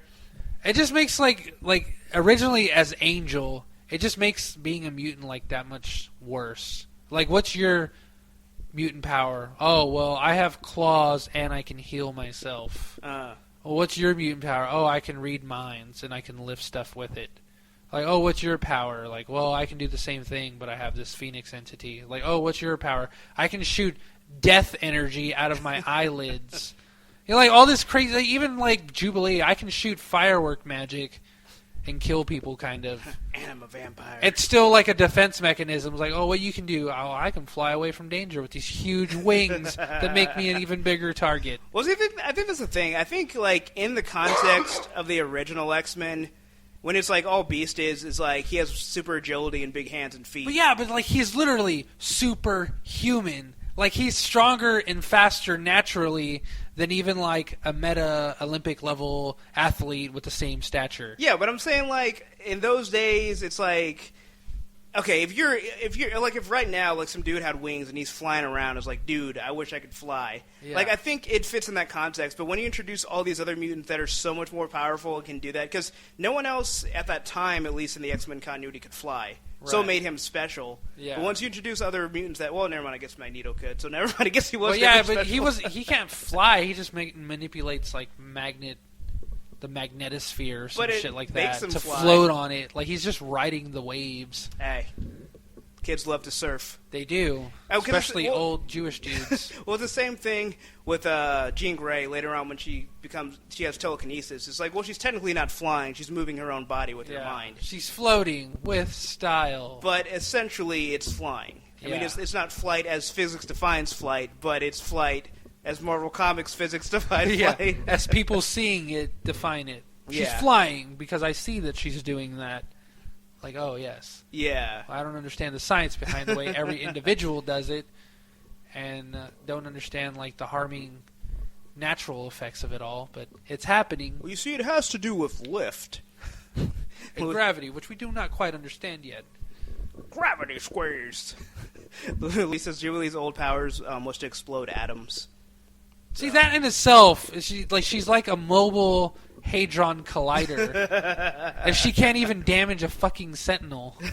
Like, why? But she didn't know how to use her powers that well. I mean, well. by definition, even now, like, she could, like, deconstruct things. Or even create atoms that only exist for a fraction of a second, maybe even long enough to create, like, this wonderfully huge explosion. But I think they had made her an Omega Mutant at one point, I think Luis was saying. Or she was getting to that point, and they're like, oh, crap, we made her OP. Well, they made her a vampire. Well, yeah, that's because they depowered her with House of M. And then they're like, well, she needs power, so now she's a vampire. Yeah, I think she still is, isn't she? A vampire? Yeah. Yeah. Somehow. She's like a daywalker. That is true. I didn't even think about that. It's like, the only thing that makes her a vampire, she has, like, fangs. She doesn't even, like, drink any blood. She doesn't need to. She doesn't have, like, that hemoglobin deficiency that a defined vampire. She's just like, yeah, I'm just kind of like a human with fangs. She pretty much just has really sharp teeth. And she can't fly. She can't turn into a bat. She's all like creepy and ghouly. Lisa, she used to drink blood. Yeah, I didn't think about that. That's only because she thought it was Kool-Aid. Yeah, right. She just thought it was cool. Of course, they didn't work around it. They ignored it, man. Let's be honest. Let's be honest, Luis. I don't know. We could just tear into Marvel and their decisions that they make, but we can find more comic news. Just have Luis on next time, just where we rip into all that stuff. Yeah, we'll find some topics and we'll see if he can defend Marvel's actions. Or fuck defending. You can just join in too. It's like, yeah, let's all rip on this shit together. So the Marvel's Netflix Daredevil series has a Kingpin, and it's Vincent D'Onofrio. Ah. Nah. Yeah. Nah. I mean, I remember reading about that. I was kind of I wasn't criminal underwhelmed, intent. but when I heard it, I was like, okay, it makes sense. It's cool. He's a really good methodical actor. Mm. I have no issues. Done. Like, I have no gripe. Like, to me, this isn't like... And, like, it feels like it should be newsworthy. But, again, I have to restate, I don't really care for the Daredevil show. Yet. I mean, will. Vincent D'Onofrio is You definitely will a step in the scream. right... He's definitely a step in the right direction, you know. Mr. So long Rosen, as, I will be. walking around in a great big Egger suit. You don't remember that part? Nope. I don't It was remember at the much of that beginning. movie. That lady's like, I don't know what happened to Egger. Something fell out of the sky and took his car in half. And when he came back, it's like he was Egger, but he wasn't Egger. They're like, what do you mean, man? He's like, I don't know. It was like someone walking around in a great big Egger suit. The only thing I remember from that movie is where Will Smith goes, you know the difference between me and you? I made this look good. Puts the shades on. Yeah, he starts dancing with aliens. Oh, nice. But episode 7 says Bendis looks like Kingpin. He does. Who was that character that he created where it was supposed to be like Bendis? I think his name was like Mongol or something like that. In Ultimate Spider-Man. I'm not sure. It was like a big, huge, heavy-set dude that they did nothing with, but it was supposed to be like a satirization of Bendis, I guess, of himself. He looks like a really happy Kingpin. Like if Kingpin like had a different upbringing in life, and he was just content. He wasn't a Kingpin. He was just a comic book writer, and he'd totally be Bendis. Kingpin's always reminded me of a white Notorious B.I.G. I love it when they call me King. Like I just imagine Kingpin sitting there all like wheezing because he's so fat on the couch. It was like, you know, it's like every time you come, you get more money, you get more problems. Yeah. Somebody give me a cheeseburger. And who would be P. Diddy? Oh shit, Bullseye maybe? Bullseye? Yeah. It's like that, yo. All right, guys. I'm shutting down the studio. Unless you get me a sugar cookie. But Bullseye, the bakery's closed. It just shoots the guy in the face. Yeah, he just throws a pencil through his forehead. Yeah. Anyone else got issues with that? No, Mr. Bullseye, sir. All right, then you got 1 hour to get me a sugar cookie. Walk to the Bronx. That's a 3-hour walk. You got one, and you better start walking now. When he brings in the sugar cookie, he finishes all but one bite, and he just flicks it at someone, and it like hits their throat, and they die. Oh my god. He's like, now I want to wash it down with some Cambodian breast milk. It's like Hawkeye fingernail syndrome. Yeah, shouldn't have dropped me in the kitchen, assholes. I always wonder, like, who's the better shot, Ultimate Hawkeye or Bullseye? Well, what makes Ultimate Hawkeye better than 616 Hawkeye? He can kill people with his fingernails. I'm pretty sure 616 Hawkeye. I always wanted to know, like, because I remember on Ultimate Central, there was like we had like a little discussion board about that, and someone like said, well, you know, with all the advances everyone has, I think it was, I want to say it was Bass. I always still want to call him Bass, but I think he had cleared that up, that it was Bass. I'm not a base. But I think it was him that said it, that maybe they were just high-tech fingernails that he could use as defense mechanisms. But it was like so assumptive. I mean, it felt right in the explanation. Yeah, bass like the fish. Like it was plausible. It was a very plausible explanation the way he had delivered it. Yeah. But it was like, but it was like, as long as they explained that, I'd be cool with that. But as far as we know, it's just protein. Well, That your body creates to make a nail, and he literally, like, I mean, you just stick your thumbnail under your middle fingernail and just pull up. Yeah. That hurts. Well, I mean, And he just did it, like, effortless with all 10. to me, like, the only unbelievable part is that he could, like, rip off his own fingernail like that. Yeah. But, I mean, I don't know. To me, it's like if you could throw with that precision and enough of them, like, right into the windpipe, at the very least, Where like... it kills them, I think? I mean, it would... At the very least, it incapacitated them. Yeah, that's what I mean. Like, at least if you could at least restrict their breathing. Yeah. I can see that. I don't know. I don't know if a fingernail could actually cut through your throat enough to sever your windpipe and kill you. But maybe you could hit them hard enough where they were just in such discomfort. They were like, you know what, I'm just going to lay here and let this guy get away. Because if he's throwing fingernails, I don't want to see toenails. Yeah, exactly. Especially the big toe. That thing will slice through you like a Ginsu, man. I just love the idea of high-tech fingernails. Like, there's little microchips on the bottom, and they have, like, little jetpacks, and they're just flying at these things. They're just super lightweight and durable. They cut through air. Just the idea of the foresight to know that you should have, like, high-tech fingernails. Like, just in case all my weapons get taken. Like, you'll never know. You never know when you might need that. Like, he's the ultimate survivalist. Like, he's prepared for even the scenarios he didn't see coming. It's like that was like the first step. The next one was like hair follicles that turn into little blades. He flaps his arms and they shoot out like archangel wings. Oh my god. So in that context, I think Ultimate Hawkeye is better than 616 Hawkeye. He just straight up just because he's more prepared. Right. But I don't know. I don't know. I guess I haven't read enough of just 616 Hawkeye. I know like which one would be better. But I always assumed Ultimate Hawkeye was like on a whole nother level. I mean, fingernails. I've never seen 616 Hawkeye kill with silverware. Huh. Now, the ultimate thing would be if Ultimate Hawkeye could kill someone with like a spork. Like if they dropped him in the kitchen, but all he had was plasticware, and he still got the job done. Huh. That's would be impressive. Or better yet, all he's got is like the little plastic that like sometimes like plasticware comes in, and he just somehow crumples that up and makes it like dense enough that he flips it up. It like lands like it's like right when they take a breath, he times it, and they just suck it into their mouth and like choke on it. That's ridiculous. Hey, it's high tech plastic. Oh man, but I don't know. That's pretty much all I have for this episode. That's all I got, man. Well, everybody, just make sure you bring these important life lessons with you. If you're ever kidnapped, make sure you have high-tech fingernails.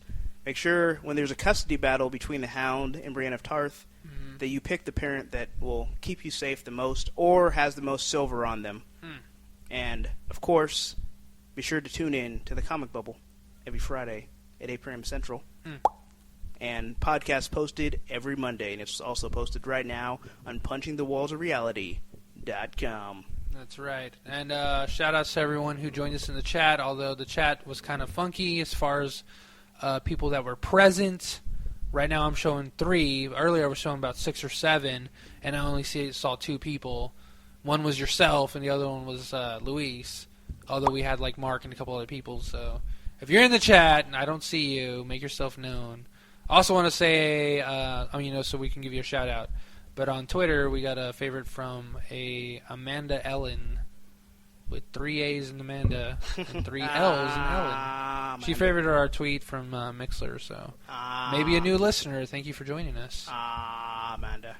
But yeah, thanks for listening, Blood Ocean 07, Luis, and Mark, and anyone else who listened but didn't participate in the chat room. We can't see you. So look, now we got 5 people. Yeah. So yeah, I see that. That's what's showing on I don't mine, want too. to go now. Like we just got 3 more people. Well, we're already saying goodbye. Mine's been showing 5, but I don't know. Has it? Mine showed 2, and then it just showed 3, and now it's saying 5. Well, makes sense. This does not, sir. Much like 90s hip hop, we got 5 on. Well, sorry, we're going. We're closing the show, but you feel free to replay the Mixler, which will be up shortly. And you can listen from the beginning and talk about the Game of Thrones recap if you're new to the show. So thank you for joining us, but we're saying goodbye, I guess. Well, I don't like to say goodbye. Do we have a song? Instead, I will say, see you next week. And no, I don't have a song. Shit, I need to find a song. Outros. All right, well, I'll just keep talking. So, also in Game of Thrones in the season finale, I got one. There's another character that they didn't put in there. I'm not going to spoil who she is because it's a huge, like, oh my god, I can't believe this. Yeah, I know it. And I don't know if they're going to just completely write her out altogether. But, Luis says, what happened to, oh no, you didn't, the mercenaries too? Oh, yeah. Hang on, son. But, keep talking. I don't know. It's like, I really hope that she comes, because it seems like it would have been left out of left field in this season since you didn't really see the Brotherhood without banners. So I'm really hoping that they'll bring that into the following season because that's when Jaime Lannister is kind of like on his little quest anyway. And I think there's still room to put her in there, and she didn't really need to be in this season. But people are like, I don't know, people are so pissy. Like, I don't know. I mean, Shit. Go ahead. I was gonna say, like, as much as I complain about changes to the book, like, I can, step back and be like, okay, this was a good change. I enjoy this change. Like the fact that instead of them being like the zombie-looking people, that there were skeletons in that scene. Someone was like, oh God, like I want to see the real Game of Thrones. I don't want to see fan fiction.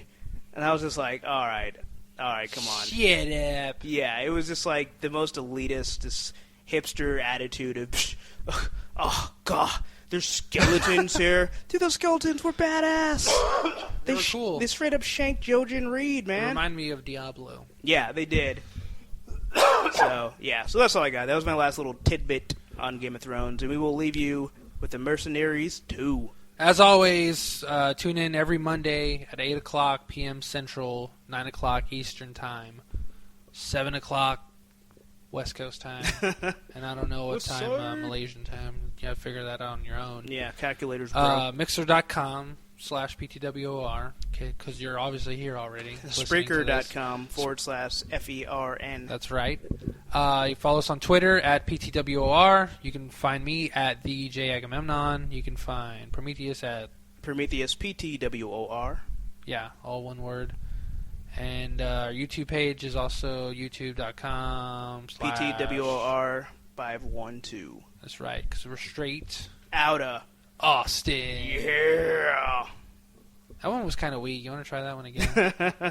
As always, this is Prometheus. This is Agamemnon. And this has been Straight Outta Austin.